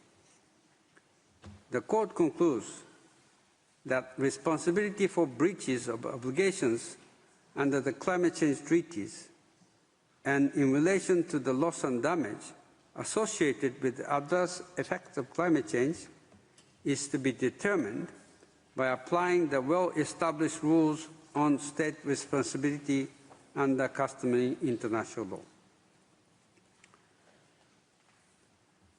The unprecedented nature and scale of harm resulting from climate change give rise to particular issues in relation to the application of the customary rules on state responsibility. Chief among these issues are questions relating to attribution and causation, which the Court addresses in turn. In considering the alleged difficulties in attributing actions or omissions to a state, the Court emphasizes at the outset that attribution is to be based on criteria determined by international law. In the Court view, the well-established rule of international law that the conduct of any organ of a state must be regarded as an act of that state is applicable in the context of climate change. Failure of a state to take appropriate action to protect the climate system from GHG emissions, including through fossil fuel production, fossil fuel consumption, the granting of fossil fuel exploration licenses, or the provision of fossil fuel subsidies, may constitute an internationally wrongful act which is attributable to that state. The Court also emphasizes that the internationally wrongful act in question is not the emission of GHGs per se, but the breach of conventional and customary obligations identified under question A, pertaining to the protection of the climate system from significant harm resulting from anthropogenic emissions of such gases. In relation to private actors, the Court observes that the obligations it has identified under question A include the obligation of states to regulate the activities of private actors as a matter of due diligence. Therefore, attribution in this context involves attaching to a state its own actions or omissions that constitute a failure to exercise regulatory due diligence. Thus, a state may be responsible where, for example, it has failed to exercise due diligence by not taking the necessary regulatory and legislative measures to limit the quantity of emissions caused by private actors under its jurisdiction. The Court further notes that some participants submitted that it is difficult to invoke responsibility in the context of climate change, given that the wrongful conduct is cumulative in nature, involving different states over a period of time and involving a plurality of states that cause injury to a plurality of injured states. In this respect, the Court observes that while climate change is caused by cumulative GHG emissions, it is scientifically possible to determine each state's total contribution to global emissions, taking into account both historical and current emissions. What constitutes a wrongful act is not the emissions in and of themselves, but actions or omissions causing significant harm to the climate system in breach of a state's international obligations. Furthermore, with respect to the invocation of responsibility for conduct involving a plurality of states that causes injury to a plurality of states, the Court acknowledges that the fact that multiple states have contributed to climate change may indeed increase the difficulty of determining whether and to what extent an individual state's breach of an obligation identified in question A has caused significant harm to the climate system. However, the Court considers that in principle, the rules on state responsibility under customary international law are capable of addressing a situation in which there exists a plurality of injured or responsible states. Therefore, in the climate change context, the Court considers that each injured state may separately invoke the responsibility of every state which has committed an internationally wrongful act, resulting in damage to the climate system and other parts of the environment. And where several states are responsible for the same internationally wrongful act, the responsibility of each state may be invoked in relation to that act. With regard to causation, the Court begins by observing that causation of damage is not a requirement for the determination of responsibility as such. Causation or causality is a legal concept that plays a role in determining reparation. Since reparation implies the existence of damage, causation must be established between the wrongful act of a state or group of states and particular damage suffered by the injured state, or in the case of a breach of obligation under international human rights law, by the injured individuals. In the Court's view, the fact that the damage was the result of concurrent causes is not sufficient to exempt a state from any obligation to make reparation.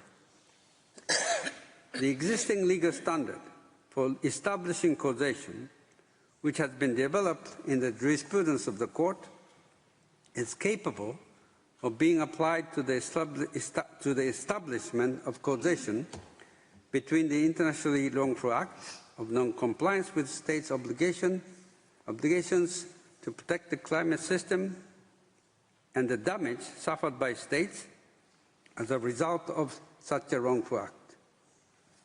The Court is of the view that the required legal standard of a sufficiently direct and certain causal nexus between alleged wrongful action or omission and the alleged damage is flexible enough to address the challenges arising in respect of the phenomenon of climate change. The Court observes that causation involves two distinct elements.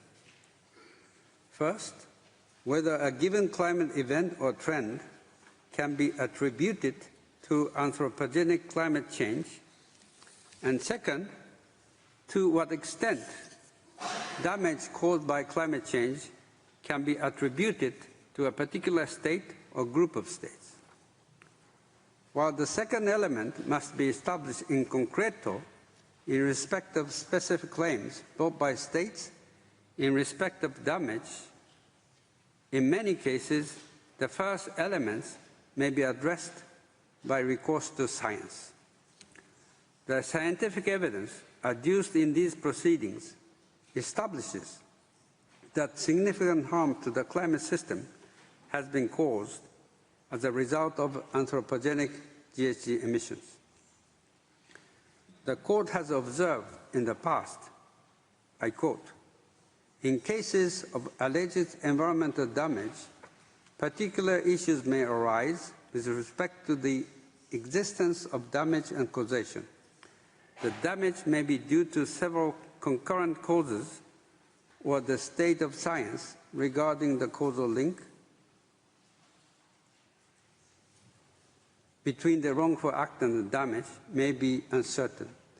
These are difficulties that must be addressed as and when they arise in light of the facts of the case at hand and the evidence presented to the court." End of quote. In light of the foregoing, the Court concludes that while the causal link between the wrongful actions or omissions of a state and the harm arising from climate change is more tenuous than in the case of local sources of pollution, this does not mean that the identification of a causal link is impossible in the climate change context. It merely means that the causal link must be established, in each case, through an in concreto assessment. The Court then turns to the question whether the character of certain obligations identified under question A result in any special legal consequences for states. In the present context, the Court considers that all states have a common interest in the protection of global environment commons like the atmosphere and the high seas. Consequently, states' obligations pertaining to the protection of the climate system and other parts of the environment from anthropogenic GHG emissions, in particular the obligation to prevent significant transboundary harm under customary international law, are obligations erga omnes. In the treaty context, the Court recalls that the Framework Convention and the Paris Agreement acknowledge that climate change is a common concern of humankind, requiring a global response. These treaties seek to protect the essential interests of all states in safeguarding the climate system, which benefits the international community as a whole. As such, the Court considers that the obligations of states under these treaties are obligations erga omnes partes. As a result, all state parties have a legal interest in the protection of the main mitigation obligations set forth in the climate change treaties and may invoke the responsibility of other states for failing to fulfill them.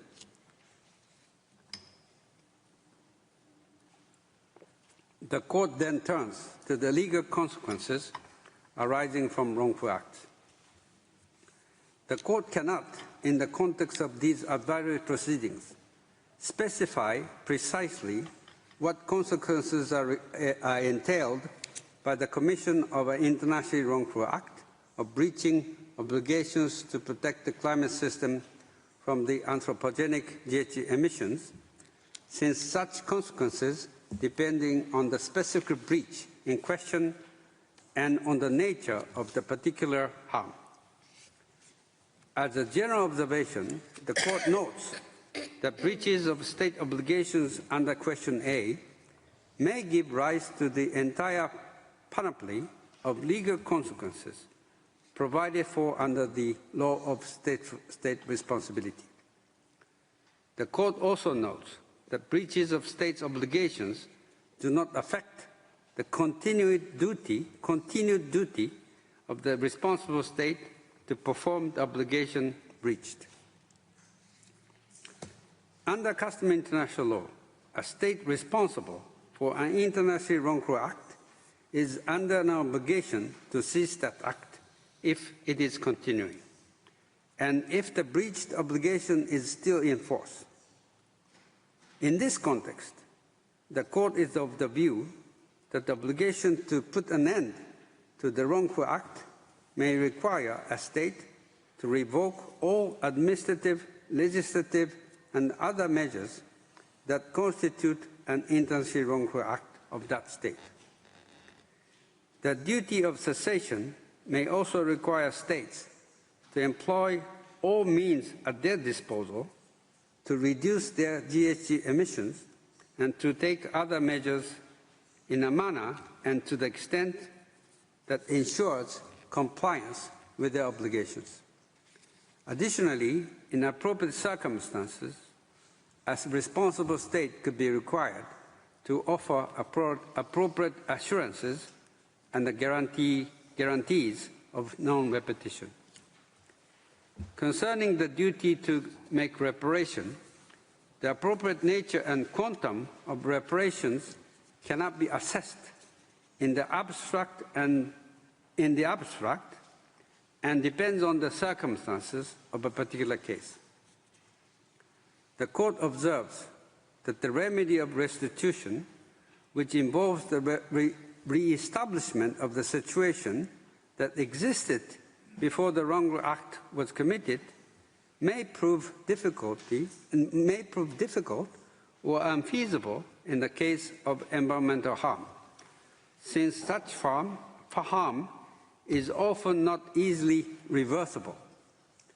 Nevertheless, the Court considers that in the circumstances of climate change caused by emissions of GHGs, restitution may take the form of reconstructing damaged or destroyed infrastructure and restoring ecosystems and biodiversity. Whether or not these special forms of restitution are appropriate as reparation for damage suffered by states in relation to climate change is to be determined on a case-by-case basis. Such determinations cannot be made in the abstract. In the event that restitution should prove to be materially impossible, responsible states have an obligation to compensate. The Court considers that it is within the scope of this opinion to consider whether compensation could be owed for significant harm caused by climate change, if a sufficiently direct and certain causal nexus can be shown between the wrongful acts of one or more states and the resulting harm. In the climate change context, reparation in the form of compensation may be difficult to calculate, as there is usually a degree of uncertainty with respect to the exact extent of the damage caused.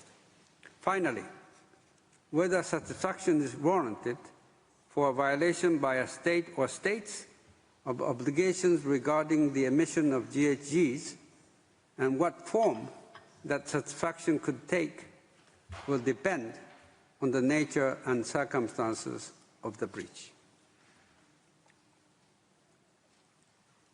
Before concluding, the Court recalls that it has been suggested that these advisory proceedings are unlike any that have previously come before the Court. At the same time, as the Court concluded earlier, the questions put to it by the General Assembly are legal ones, and the Court, as a court of law, can do no more than address the questions put to it through and within the limits of its judicial function.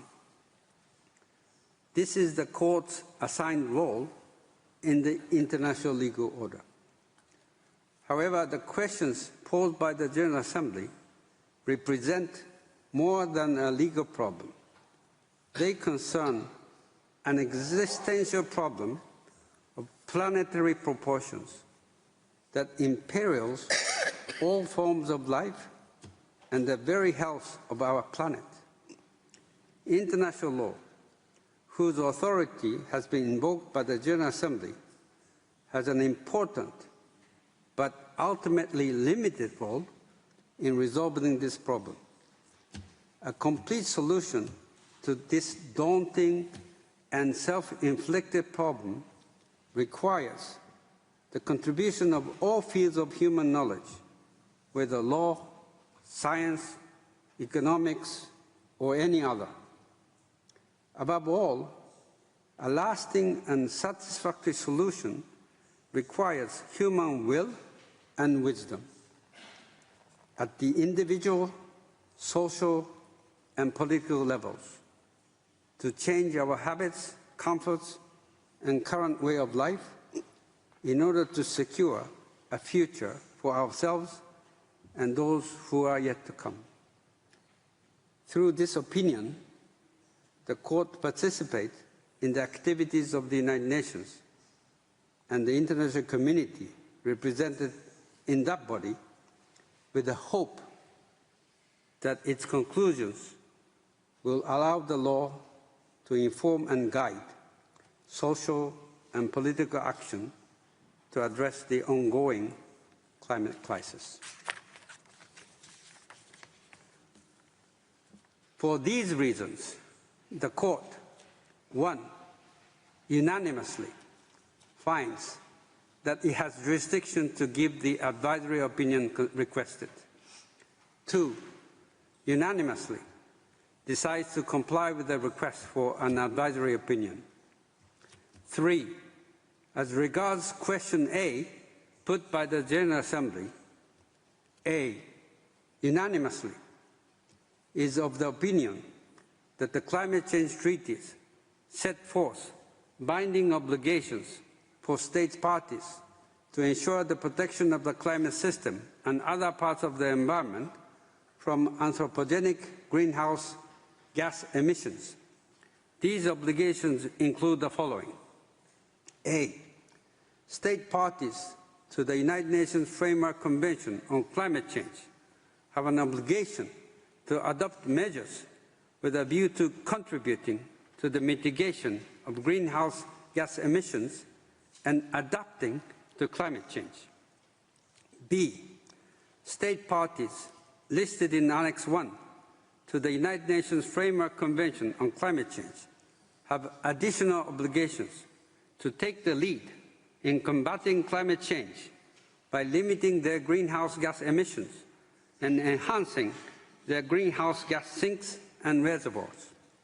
C, state parties to the United Nations Framework Convention on Climate Change have a duty to cooperate with each other in order to achieve the underlying objective of the Convention.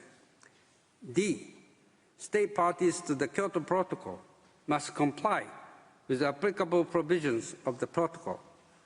E, state parties to the Paris Agreement have an obligation to act with due diligence in taking measures in accordance with their common but differentiated responsibilities and respective capabilities, capable of making an adequate contribution to achieving the temperature goal set out in the agreement. F, state parties to the Paris Agreement have an obligation to prepare, communicate, and maintain successive and progressive nationally determined contributions which, inter alia, when taken together, are capable of achieving the temperature goal of limiting global warming to 1.5 degrees Celsius above pre-industrial levels. G, state parties to the Paris Agreement have an obligation to pursue measures which are capable of achieving the objectives set out in their successive nationally determined contributions. And H, state parties to the Paris Agreement have obligations of adaptation and cooperation, including through technology and financial transfers, which must be performed in good faith.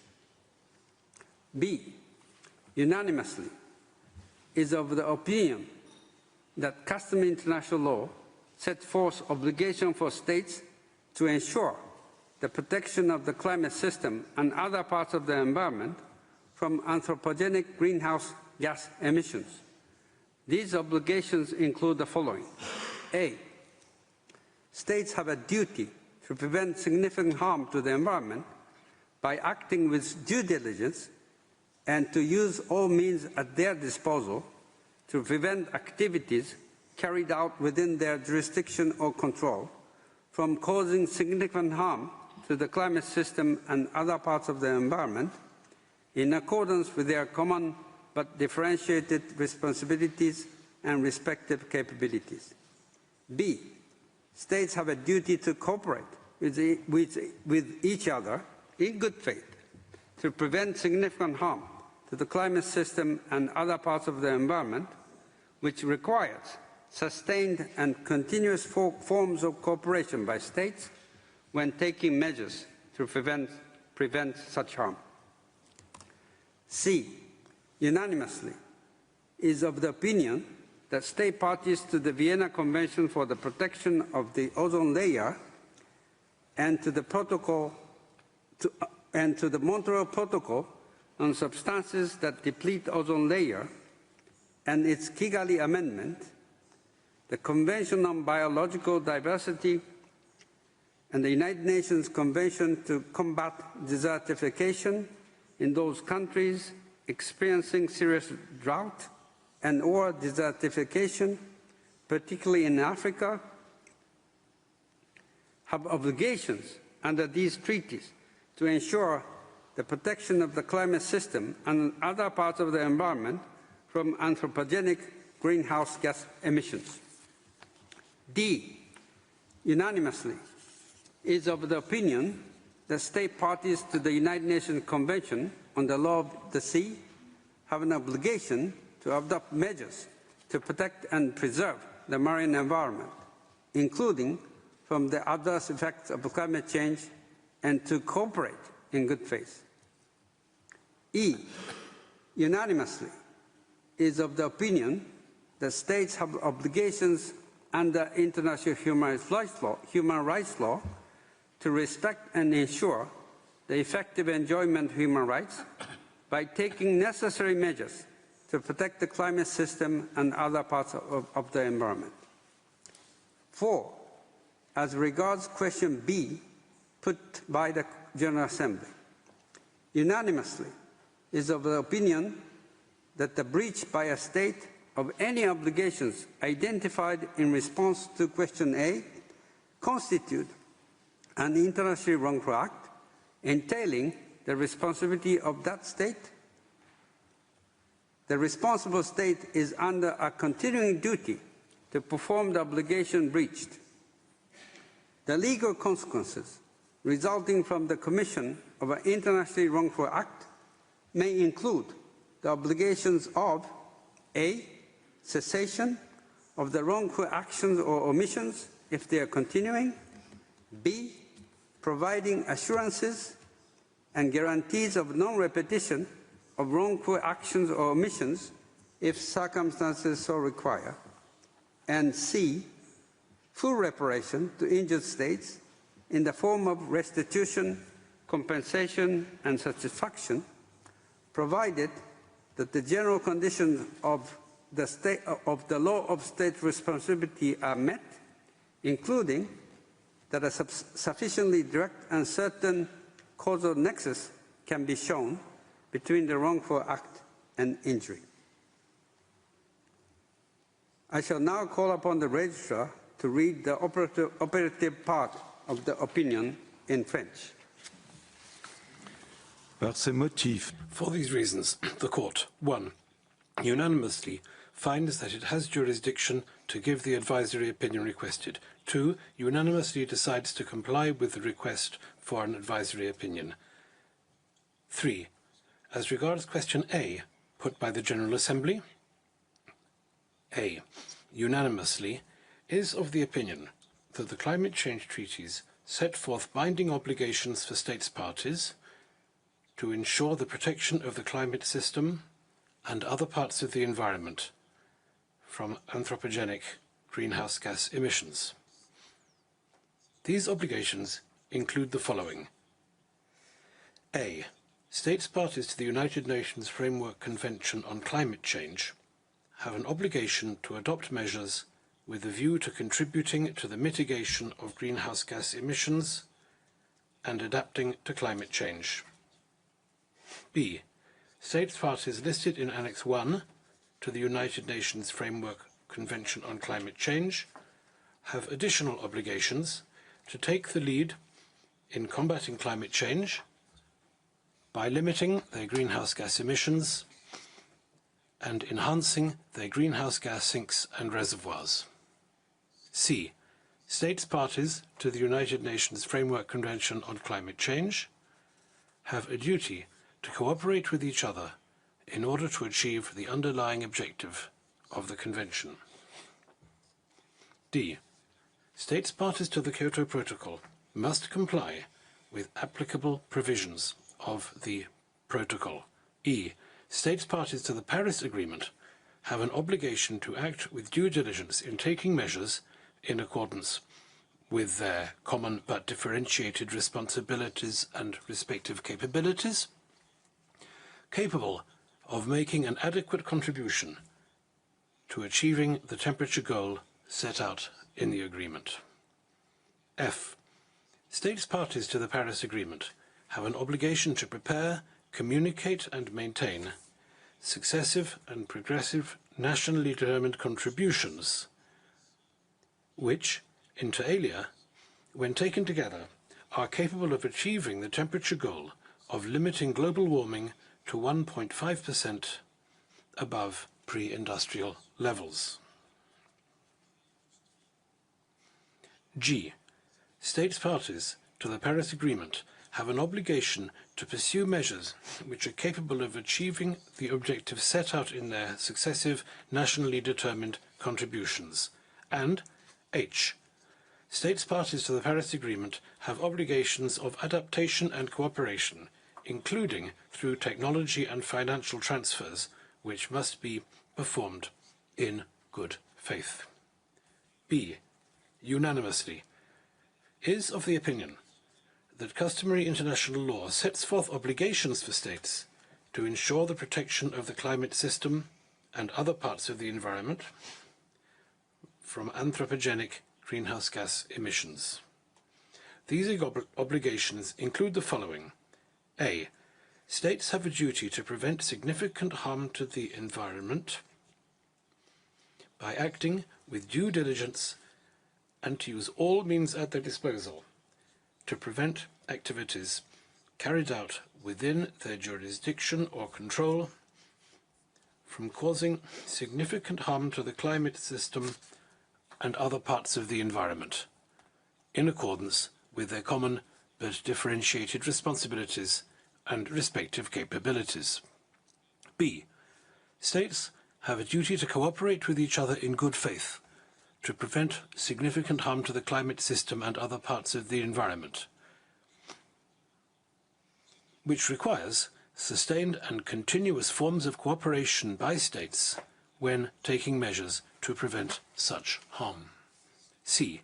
Unanimously, is of the opinion that states parties to the Vienna Convention for the Protection of the Ozone Layer and to the Montreal Protocol on Substances that Deplete the Ozone Layer and its Kigali Amendment, the Convention on Biological Diversity, and the United Nations Convention to Combat Desertification in those countries experiencing serious drought and/or desertification, particularly in Africa, have obligations under these treaties to ensure the protection of the climate system and other parts of the environment from anthropogenic greenhouse gas emissions.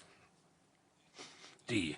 Unanimously, is of the opinion that states parties to the United Nations Convention on the Law of the Sea have an obligation to adopt measures to protect and preserve the marine environment, including from the adverse effects of climate change, and to cooperate in good faith. E.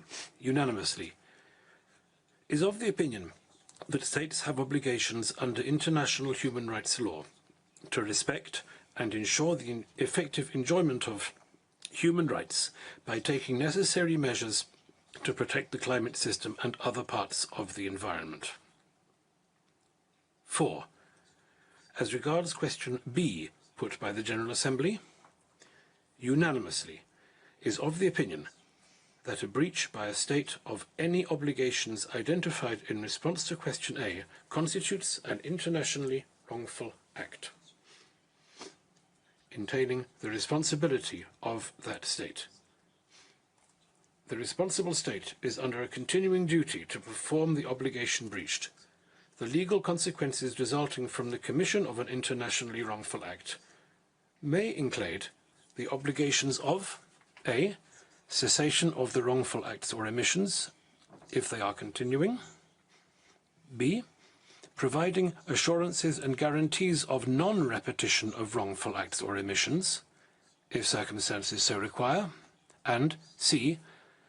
Full reparation to injured states in the form of restitution, compensation, and satisfaction, provided that the general conditions of the law of state responsibility are met, including that a sufficiently direct and certain causal nexus can be shown between the wrongful act and injury. Vice President Sabatini appends a separate opinion to the advisory opinion of the court. Judge Tomka appends a declaration to the advisory opinion of the court. Judges Yusuf, Chue, and Bandari append a separate opinions to the advisory opinion of the court. Judges Bandari and Cleveland append a joint declaration to the advisory opinion of the court. Judge Nolte appends a declaration to the advisory opinion of the court. Judge Charlesworth appends a separate opinion to the advisory opinion of the court. Judges Charlesworth, Brandt, Cleveland, and Arescu append a joint declaration to the advisory opinion of the court. Judge Cleveland appends a declaration to the advisory opinion of the court. Judge Arescu appends a separate opinion to the advisory opinion of the court.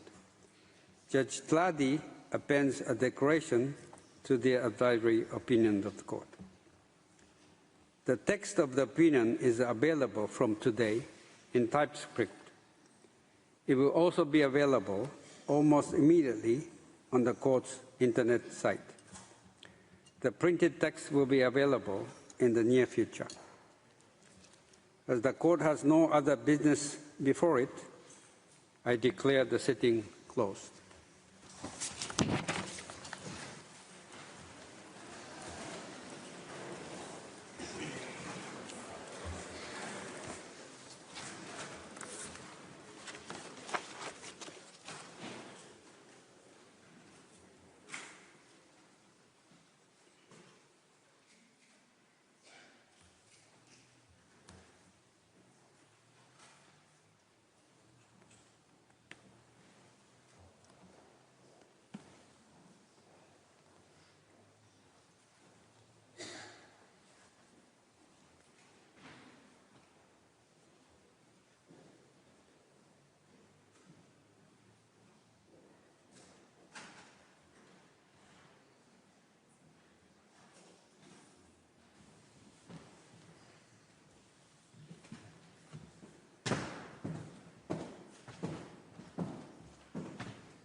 okay for you? Wollte ich Ihnen nur Bescheid sagen, dass ihr aufzeichnet für laut Ihnen dann Specification.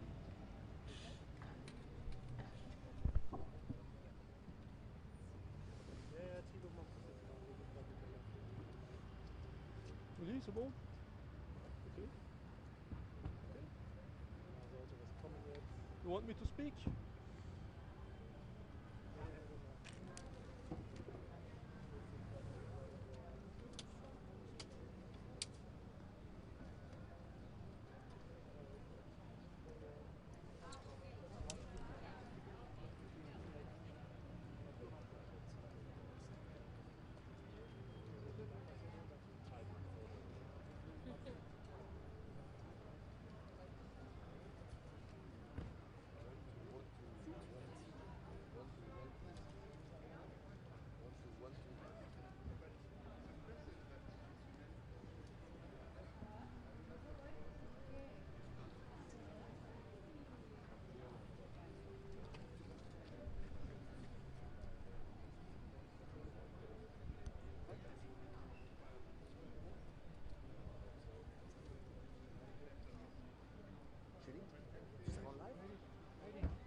I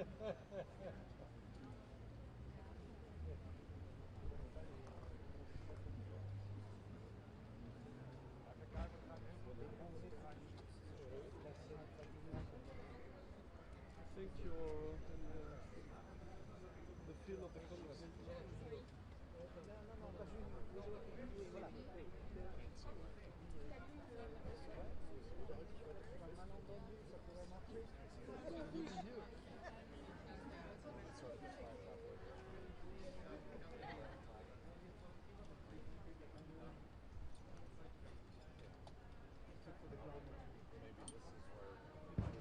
One person per car. Yeah. Oh no, there. The glasses. Yeah, no,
Well, I'm logged on. It says wrong password or it's just loaded? Wrong password, basically you need to again Maybe I log can on. figure it out. No, you...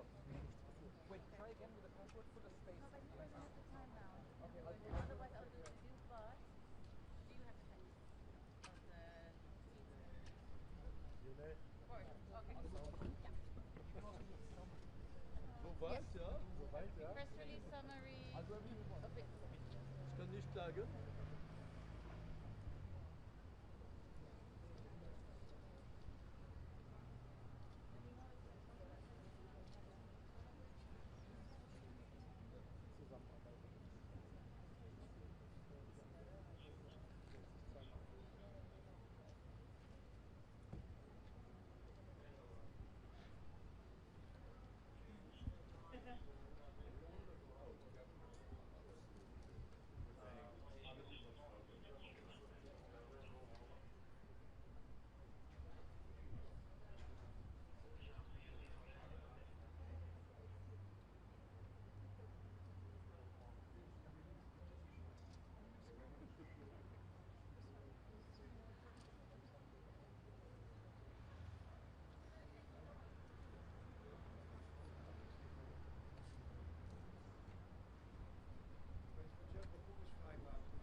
Molly, get in the picture.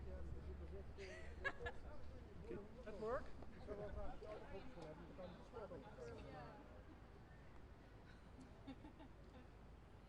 Hey, oh, let's go.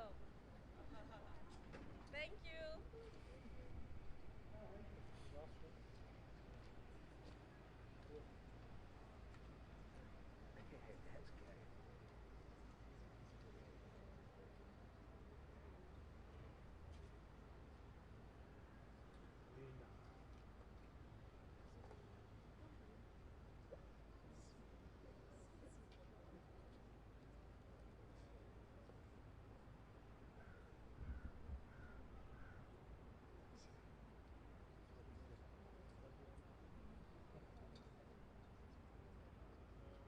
How many press conferences? I hope we said 4. Okay. But that was before. Maybe people are bored and tired now. So.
Mathieu, je sais que tu vas reculer.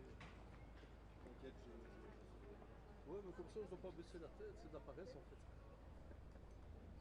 Tu vois encore jusque là? Ah ouais, je vois bien, je vois mieux comme ça que comme ça. Mon ventre qui cache.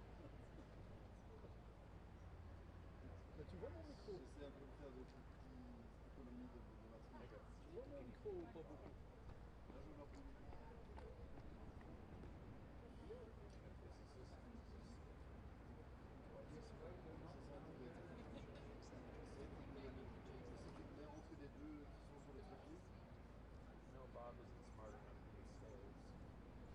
Ah ouais, mais c'est nos amis photographes qui ne seront pas contents.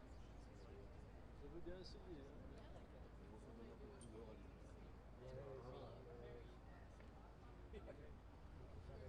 Il est bien vertical. Il est bien vertical? C'est ça que je ne sais pas voir ici. C'est vertical.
It's a fat cat. And the Gavia. But I'm surprised. They get along well? They got along really well. And he would be, you know, when they bounce, he was like this. He was like bouncing through the kitchen. They'd stick together and all that. Did you have them like actual kittens together? They're separate. It's just going along. We wanted to get a guinea for a kennel, a dachshund. Yeah. And my sister's veterinarian said not to couple just kill them because they're not dogs. They're hunting dogs. Yeah, but the cat. Well, that's what I was wondering because we had talked about like this they grew up as like puppy with cleaning goods. But that like being used to they're all that smoke and that is And one of them was Habitat Russell, also a hunter. And he would hunt at farm in Norway. He'd go hunting by himself and come back the next day. So they don't do it. Never bothered. no. But that was in the house. And I think it can make a difference. Yeah. I'm a little afraid that if we got a dachshund and killed our guinea pigs, my wife would probably call us young. That was like traumatizing. And she would never be able to live with her dachshund son.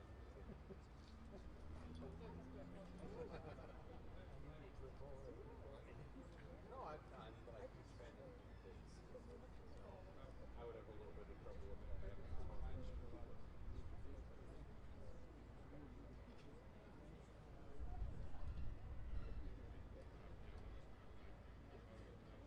Oh, the ICD for the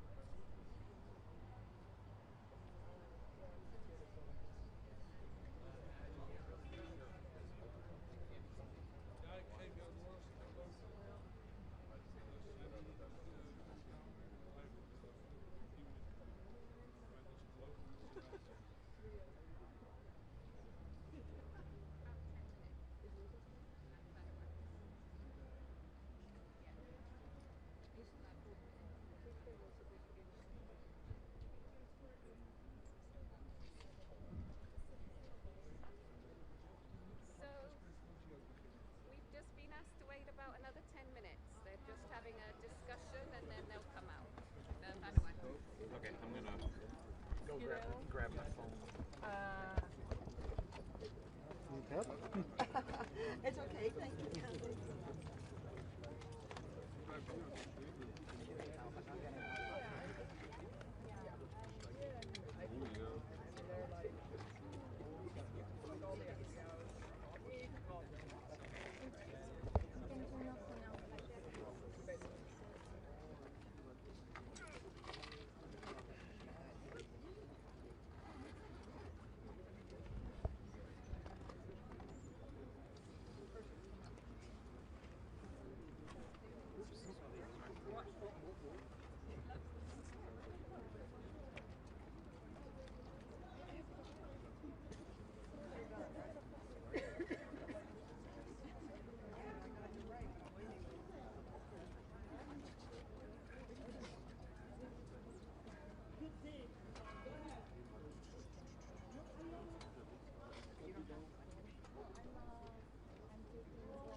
Hey, look at them. That's Frank, that's Bob. Frank and Bob, good names.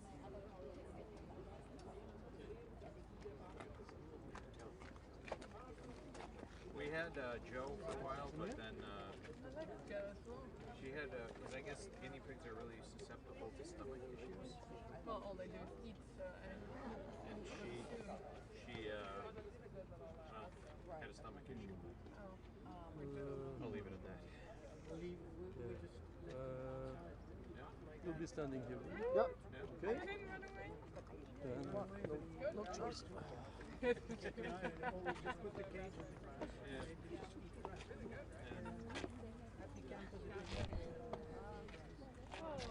We've thought about doing that because we have a very tiny patch of grass in our garden, but there are tons of neighborhood cats. And,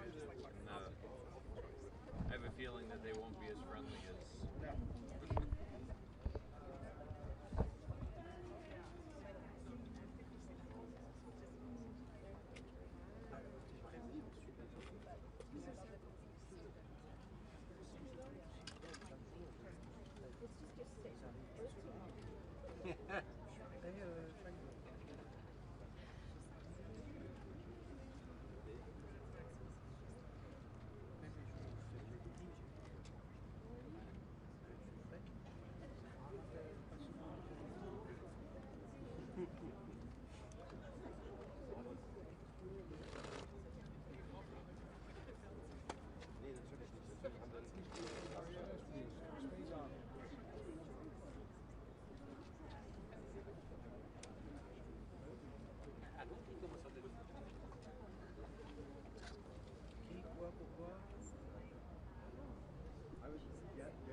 You know who's gonna make Bob. Or excuse me, Alan. You mean hell? Yeah. Bob, Alan, Ellen. No, I think Bob will leave with the president. Huh?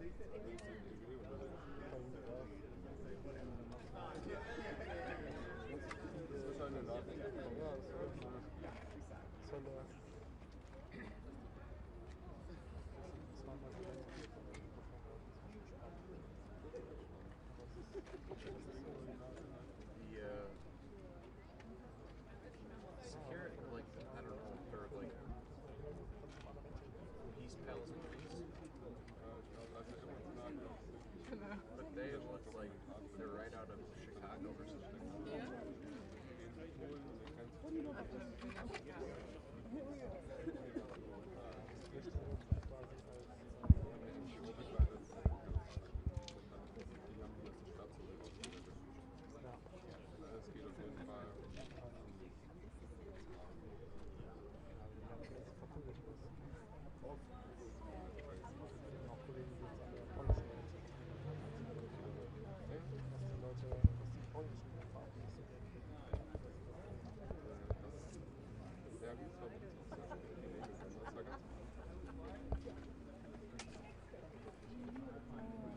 Felix.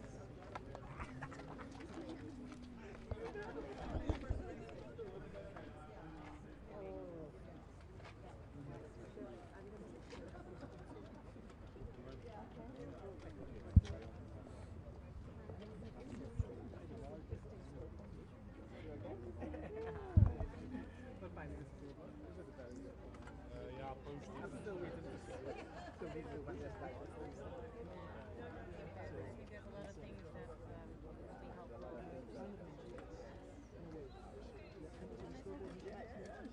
You know, if I wanted outside of the US, if I wanted to practice law anywhere, it would have been in the UK, so that I could have all that pomp and whatnot of wearing the silly, funny wigs.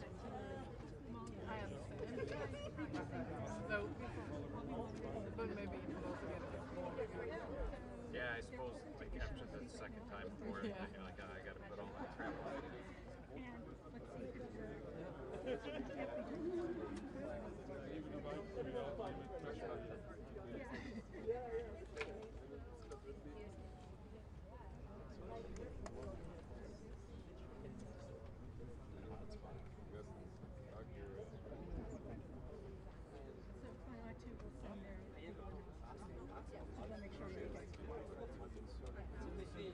Yeah, yeah, a hotspot. Just I cable it because you get interference. Okay.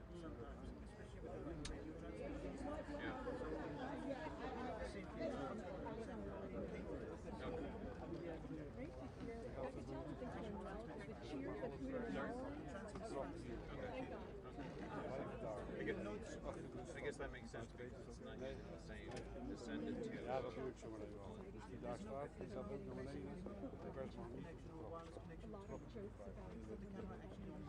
Ja. Ja, dat willen ze nou eenmaal zo. Ze mogen er ook niet langs lopen. No, I only noticed one. Daar speelt, weet je wel. Only for him? I don't know. Ik doe de andere kant. En Peter wil naar boven. Okay, yeah. Oh, That right. makes sense, yeah. Yeah, I use my phone as a hotspot, and it just burns the battery. It gets super hot.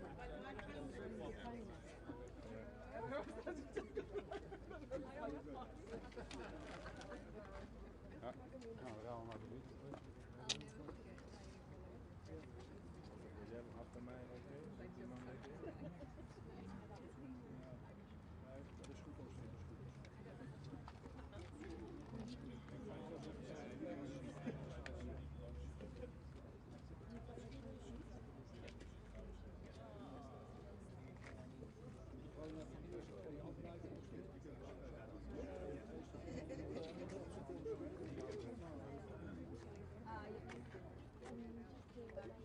Oh, yeah, but maybe we can.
If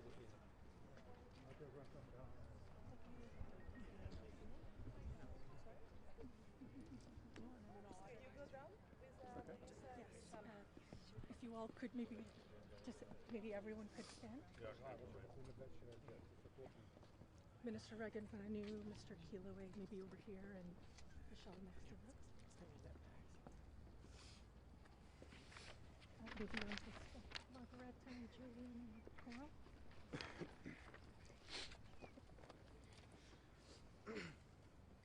Are we ready? Okay. Okay, we're starting. Thank you for joining us today. I'm Preeti Singh, and I'll be the moderator for this press conference, which is hosted by the Government of Vanuatu. The International Court of Justice has just issued its advisory opinion, clarifying the obligations of states in respect of climate change. The Government of Vanuatu, with allies, led the campaign at the state level to obtain this advisory opinion. Speaking today will be Ralph Regan-Vanu, the Minister of Climate Change Adaptation, Meteorology and Geohazards, Energy, Environment and Disaster Management for the Republic of Vanuatu. Also, Mr. Elon Kiloway, Acting Director General of the Melanesian Spearhead Group, and Vishal Prasad, Director of Pacific Islands Students Fighting Climate Change. We will have time for questions following the speaker's remarks. We do have additional respondents who will be available for the Q&A, including Margareta Weverenke Singh, who is legal counsel for Vanuatu's ICJ case, an international lawyer at Blue Ocean Law, Mr. Julian Aguan, co-founder of Blue Ocean Law, and Ms. Coral Pasisi, who is Director of Climate Change and Sustainability with the Pacific Community, called SPC. And with that, I will ask Minister Ralph Regan-Vanu to make some remarks. First of all, I just want to say thank you so much to the media for your interest and coverage of this critical case. It's been really important in building momentum and getting the world to expect what has come out today. So today it's been a landmark milestone for climate action, the discourse on climate change, and it's very important course correction in this critically important time. For the first time in history, the ICJ has spoken directly about the biggest threat facing humanity, which is climate change. And I want to note that the decision was unanimous.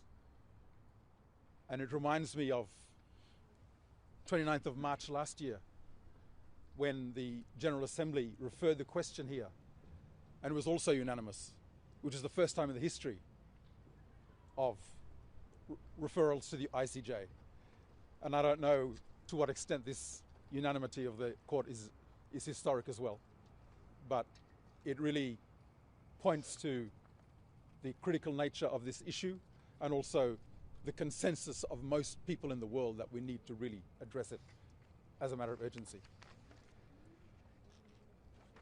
I want to also reflect on the importance of the science. We heard from this advisory opinion that climate science is the heart of climate law and the compass for climate justice. The evidence is clear, and we can see it everywhere, that climate change is affecting everybody all over the world. For the first time ever, this past decade includes the 10 hottest years on record, and last year being the hottest ever. And this year we're seeing it all again. And this number will continue to intensify as climate changes intensifies. So today's ruling is a landmark moment, and it's confirmed what vulnerable nations have been saying and we've known for so long, that states do have legal obligations to act on climate change, and these obligations are grounded in international law, they're grounded in human rights law, and they're grounded in the duty to protect our environment, which we heard the court refer to so much. And these aren't aspirational ideas, as some would have it. The court has just confirmed they are binding duties. And the advisory opinion has clarified the legal consequences for states which fail to discharge these obligations. So we're approaching COP. We're a decade on now from the Paris Agreement. And it's very important now, as the world goes forward, that we make sure our actions align with what was decided or what came out today from the court. today's ruling, I'm sure, will also inspire new cases where victims around the world in a legal sense realize that they can claim their rights and seek accountability. I know you're all wondering what's next. When we're now going to take the ICJ ruling, this one back to the United Nations General Assembly, and pursue a resolution to support the implementation of the decision at the UNGA. The implementation of this decision, we hope, will set a new status quo and provide the structural changes needed to give our current and future generations hope for a healthy planet and a sustainable future. So let this be the moment when we see a change and the world turns its face towards climate justice, and this legal clarity provides us with the moral courage to take this forward. Thank you. Thank you. Next, we will hear from Mr. Kiloway with the Melanesian Spearhead Group. Please go ahead. Thank you very much. I'd like to begin by echoing the sentiments expressed by the Minister in thanking members of the media for the interest we've expressed in this case. The Melanesian Spearhead Group had the rare opportunity last year in joining Vanuatu and the Pacific Islands students in opening the ICJ proceedings on the 2nd of December here. In our submission, we've asserted that human rights guarantees all peoples the ability to freely determine and choose their economic, social, and cultural developments. However, in the Pacific, this is virtually impossible in light of the impacts of climate change in our countries and also our communities. The Melanesian Spearhead Group, which consists of Fiji, Papua New Guinea, Solomon Islands, Vanuatu, and the Front and Socialist National Liberation of New Caledonia, we are already losing our natural resources that are critical to our cultural and physical subsistence. Our people have suffered forced relocations from our traditional territories. Our political systems are breaking down as our economy is ground to AOSIS. We have already lost much of what defines us as Pacific Islanders, and climate change has only gotten started. So where do we find hope? For the Melanesian Spearhead Group Secretariat, we look to Vanuatu and the Pacific Island students who have led the charge for climate justice. Their initiative exemplify the power of leadership in addressing this global crisis.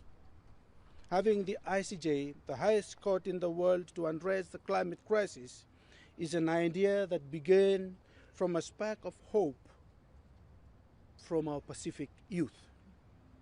They led the push for this case because they cannot afford to wait on the promises and the pledges of our leaders. This crisis is here and not something that can be pushed onto our next generations or the ones after that. The future generations are saying quite clearly that the world needs action now. The advisory opinion is not the end of the ICJ process. Instead, it is only the beginning. The opinion confirmed that polluter states have breached the rights of Vanuatu and other climate vulnerable states. The ICJ also confirmed that climate justice is inseparable from human rights and environmental protection. It affirms that nations cannot turn their backs on those suffering the consequences of harm caused by others and ongoing inaction. The advisory opinion will be an essential tool that we in the Global South will use at the next meeting of the United Nations General Assembly, the UN's Climate Change and Biodiversity Conferences, and everywhere to advocate for climate justice so that our generations can enjoy the future we want. Thank you very much. Thank you, Mr. Kiloway. Lastly, we will hear from Vishal Prasad. Please go ahead, Vishal. Thank you, everyone. Pulavinaka. Indeed, it's a truly historic day for climate justice. 6 years ago, young people from the Pacific decided to take climate change to the world's highest court, and today the ICJ has responded. In no uncertain terms, it has told the world that climate impunity is no longer allowed, and that those who have caused the greatest harm are required to provide remedy to people most affected by climate change. By affirming the science, the ICJ has mandated countries to urgently phase out fossil fuels because they are no longer tenable. For small island states, communities in the Pacific, and for young people, and for future generations, this opinion is a lifeline and an opportunity to protect all that we hold dear and all that we love. This ruling is also a testament to the resolve of people everywhere. Those at the front lines who chose not to allow the decisions of a minority of countries to dictate the future of the global majority.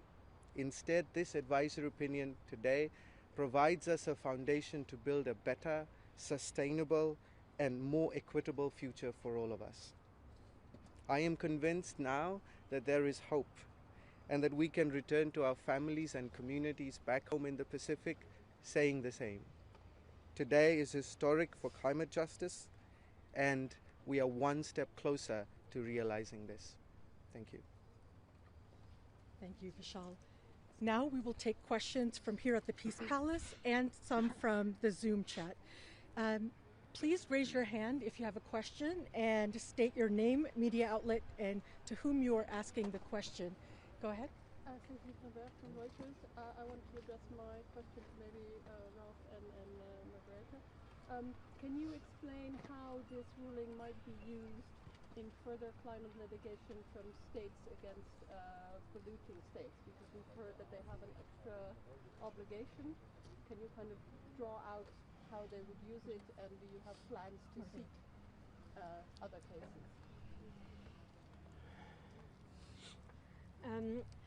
Yes, the court in this ruling has provided the full framework for holding states to account for pollutions that are internationally wrongful, unlawful, and that cause injury to other states, and even when no injury is caused yet.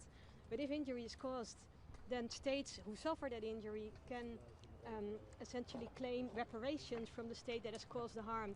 The court has made that crystal clear, and a whole range of defenses that could be raised in such cases by the polluting states have already been dismissed by the court.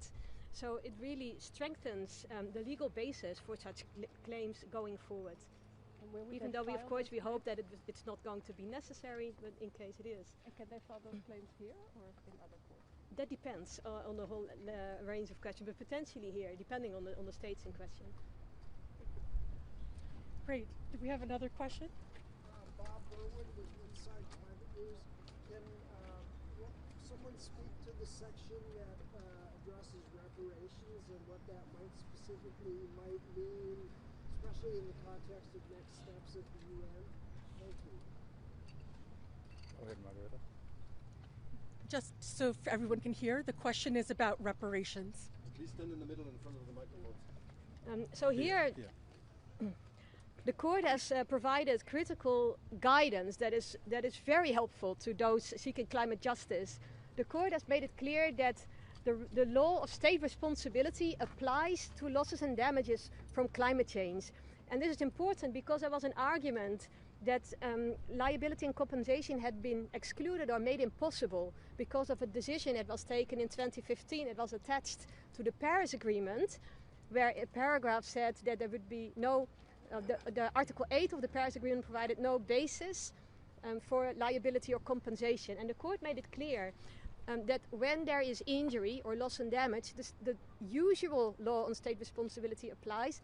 And that law provides that when a state commits a wrongful act, it is under a legal obligation to make full reparations for the damages caused. And then the court also addressed a few possible counter-arguments that could be made, such as the damages too diffuse. There are too many states that are responsible. There are too many states that are injured, and therefore it's impossible to win, let's say, a claim on reparations. And the court made it clear that these are not necessarily obstacles, and the usual rules apply. So every case has to be assessed based on the facts that are applicable. But the court noted that the science has evolved so much that it's actually possible to establish these causal links.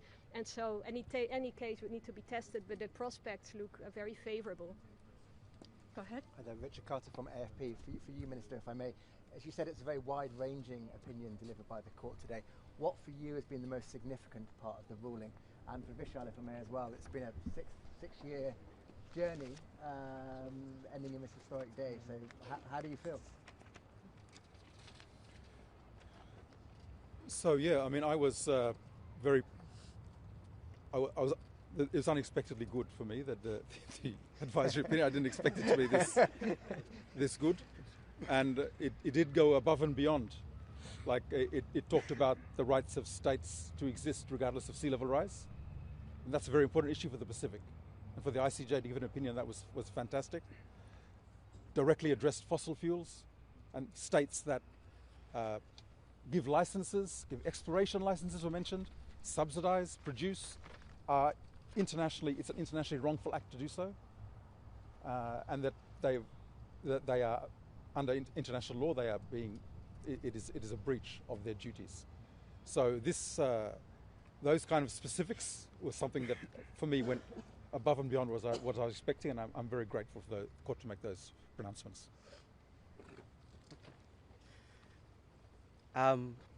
I think I'm completely overjoyed with what the outcome of the opinion has been, and we're still trying to digest it. As someone said, we all might be in a state of shock at the moment with what the court has given us, and I think it sends a strong message for all of us and to young people everywhere that there is still hope, and there is a chance, and there's a reason for us to keep fighting, because as we said, that this advisory opinion is a tool for climate justice, and boy, has the ICJ given us a strong tool to carry on the fight for climate justice, and so we're very glad.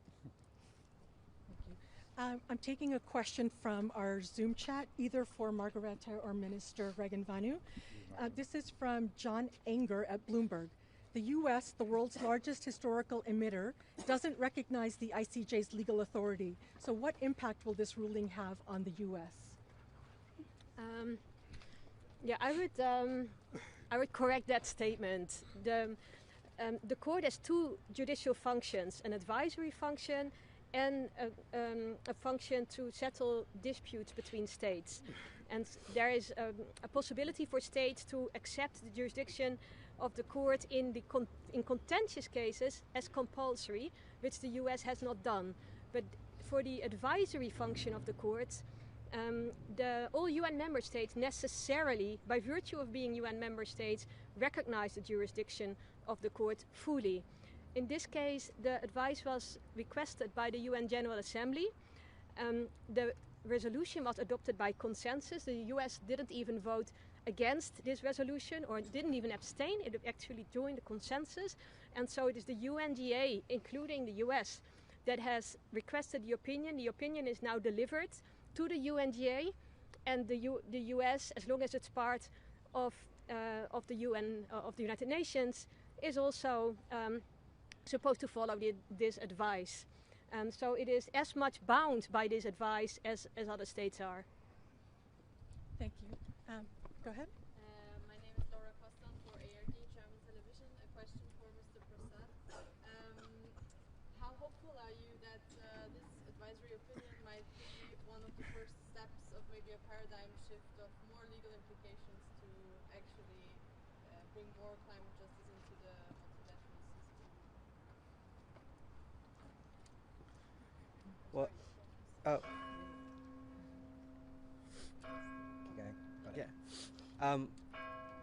I think I'm very hopeful that this advisory opinion will bring the transformational shift that we've been calling for. I think this journey started, and the transformational shift started when the proceedings at the ICJ started, with many of the global South countries, many that have not been at the ICJ before, who have not presented themselves or have been part of the ICJ proceedings, have participated in such a manner.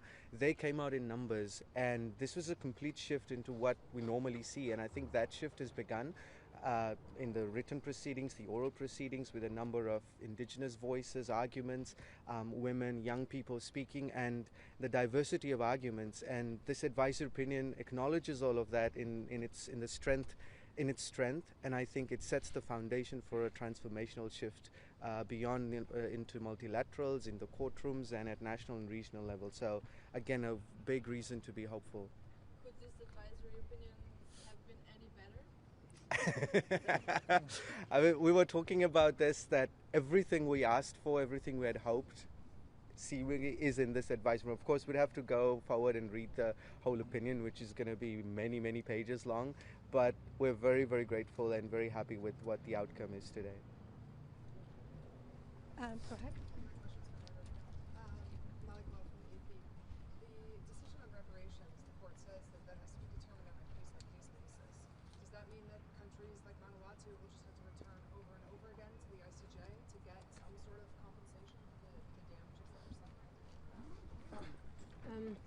Hopefully not. Hopefully the confirmation of the law as it applies is enough for those who would owe reparations to actually start providing them, because these same states, the big historical polluters, essentially have been arguing that they are under no obligation to make reparations. They provide it on a voluntary basis, if and when they please, and as much or as little as they please.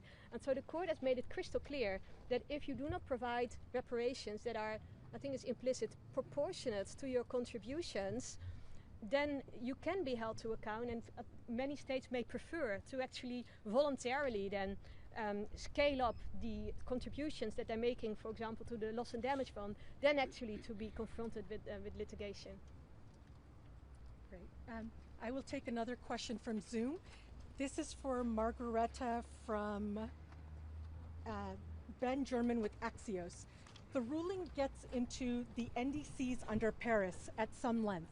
The common wisdom has been that NDCs under Paris are non-binding statements of targets and aspirations. My question, does this ruling open the door for legal challenges that rest on failure by countries to implement their NDCs? Absolutely. The court made it very clear that failure to implement an NDC would amount to a lack of good faith and a violation of the state's obligations. And it's not only that, the content of the NDC also has to be consistent with the goals of the Paris Agreement, including the 1.5 temperature goal. And so if that is not the case, and of course that raises some complexities, but in some cases it may be clear that it's not aligned with 1.5 of its common but differentiated responsibilities, and then indeed it's clear that there is a breach of obligation and a litigation could be pursued. Go ahead. Are there any consequences Vanuatu can draw right away from this opinion?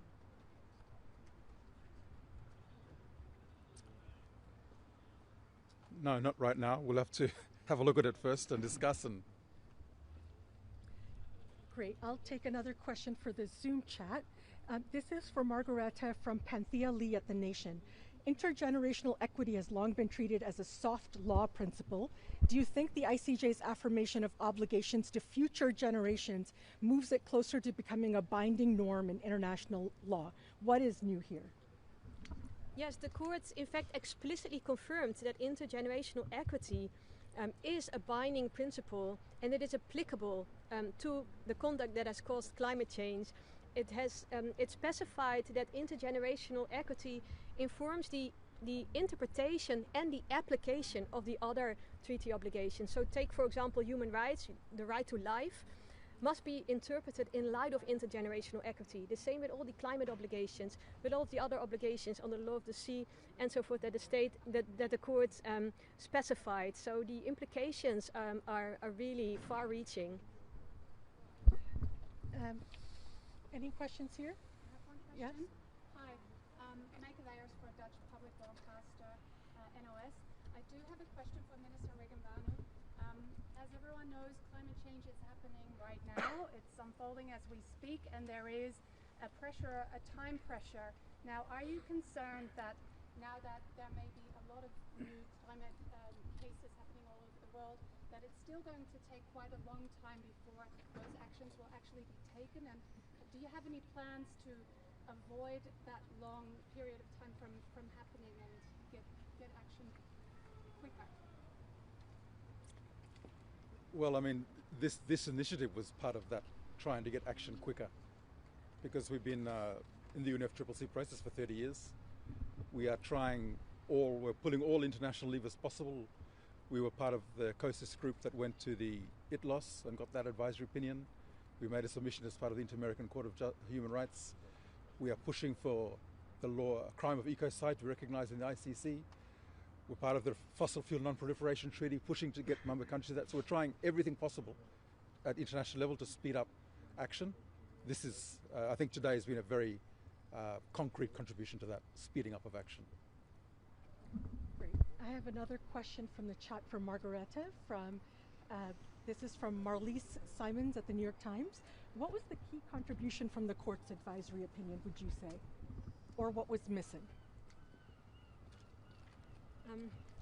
Well, the key contribution is really twofold. That this whole spectrum of obligations applies to the conduct that has caused climate change. And when we look at conduct, we shouldn't only look at states' emissions, but also at what they fail to do, regulating private actors or providing fossil fuel subsidies, providing finance or not doing so, or not providing enough.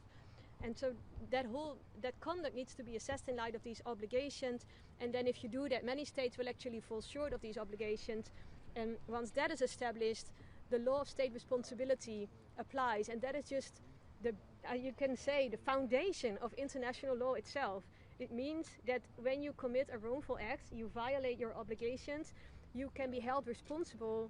You need to stop doing that unlawful thing, or failing to do what you need to do, and you need to make reparations for the injury that you have caused with that wrongful conduct. And so the implications are really tremendous. If you think about essentially the polluter pays principle, which you can say is a simple way of summarizing all of this, it means that the era where polluters can freely pollute and can argue that their climate policies are a matter of discretion, they're free to decide on their climate policies, that era is really over. We have entered an era of accountability where states can be held to account for their current emissions if they're excessive, but also for what they have failed to do in the past. So the Kyoto Protocol was mentioned as an example, that if states can still be held to account for failing to meet their obligations under the Kyoto Protocol. And it's just an illustration of how we can also look back and ensure that the harm that has already been inflicted can be repaired. Okay, thank you. We have one more question on chat. Is there any last question from the audience here? No, okay. So this is the last question. It's for Minister Ralph. It's a question from Sanjeshni Kumar from the Pacific Islands News Association. What message would you send to major emitters following this opinion?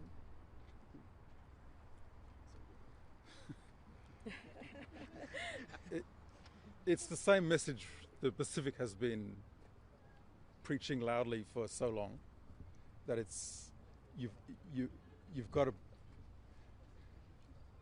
do what you agreed to do at Paris, for example.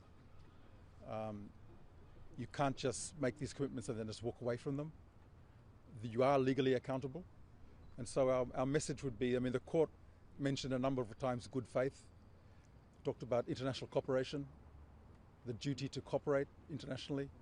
So we continue to call upon all states to follow the science, follow what the IPCC was mentioned as the foundation for the science that the ICJ based its opinion on, which tells us we need to rapidly reduce emissions to keep within the targets of 1.5 and less. And we just hope that this will give more impetus to our call that we've been making for so many years, and we will be seeking all avenues to try and get this decision, this advisory opinion, implemented into policy and decision at the highest levels. Great, thank you. So please be in touch with the Vanuatu team if you have any follow-ups. We will be issuing a media statement and later tonight a legal summary. And with that, I'd like to thank our speakers and conclude the briefing. Thank you all for attending. We have a couple of minutes for maybe in front of the palace. Would that work?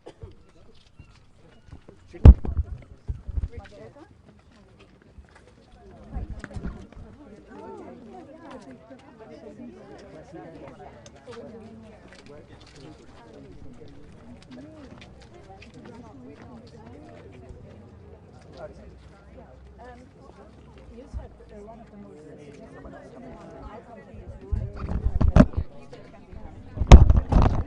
what does that mean? Will there now be many more legal cases? Hopefully not. Hopefully.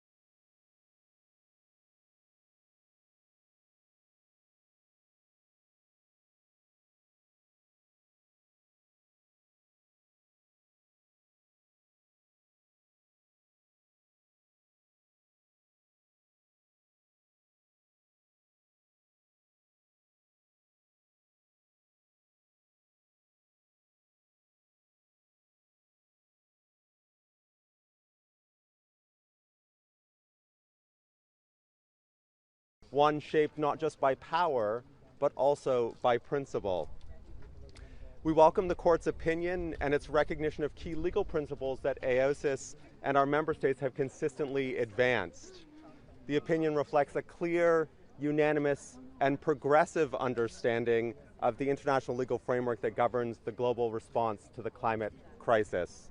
And we want to focus on 4 areas that are different than what our colleagues spoke to. So first, and crucially, the court found that the 1.5 degree temperature limit is a scientifically based consensus under the Paris Agreement and is now a legally binding target. This is a revolutionary development. For SIDS, holding the line at 1.5 degrees is not negotiable. It is essential for the survival of our people. Second, we are especially encouraged by the court's affirmation of the duty of international cooperation as part of customary international law. For SIDS, climate change is not a distant threat. It is a present and intensifying challenge. Addressing it requires more than voluntary action. It demands collective, sustained, and legally mandated cooperation. The duty to cooperate is foundational to climate justice and to international environmental law. Third, AOSIS strongly supports the court's finding on the stability of maritime baselines and entitlements, even in the face of sea level rise. AOSIS has long asserted that the law of the sea must provide certainty and security for low-lying island states. The court's recognition that climate change must not undermine the rights of SIDS under UNCLOS is a crucial affirmation for legal stability. And fourth and finally, we echo the court's approach to the continuity of statehood. AOSIS has consistently maintained that the loss of habitable territory cannot and must not extinguish the statehood, sovereignty, or international rights of states. The court's opinion reinforces that the legal existence and identity of states persist, even amid changes to territory. And we frequently hear small island developing states described as the moral voice in international relations. Today, however, we have demonstrated that our engagement transcends moral imperatives. This is fundamentally about legal obligations, established rights, and the binding force of international law. The ICJ has shown the path forward. This advisory opinion must now inform and strengthen the global response to climate change, including in negotiations under the UNFCCC and the Paris Agreement, and guide the interpretation of international obligations across all forums. AOSIS expresses deep gratitude to all states that supported the General Assembly resolution and to the legal experts and youth, especially those from the Pacific and Vanuatu who helped make this moment possible. This is proof that small states can shape international law and that justice and principle can prevail. But this ruling is only the beginning. Now states must walk the path the courts has laid out. No more delay, no more ambiguity, action must follow, grounded in law, backed by finance, and driven by justice. In our increasingly volatile world, international law provides precisely what we need. Small island developing states require certainty, predictability, resilience, and future-proofing. AOSIS will carry this ruling into every negotiation, every courtroom, every call for justice.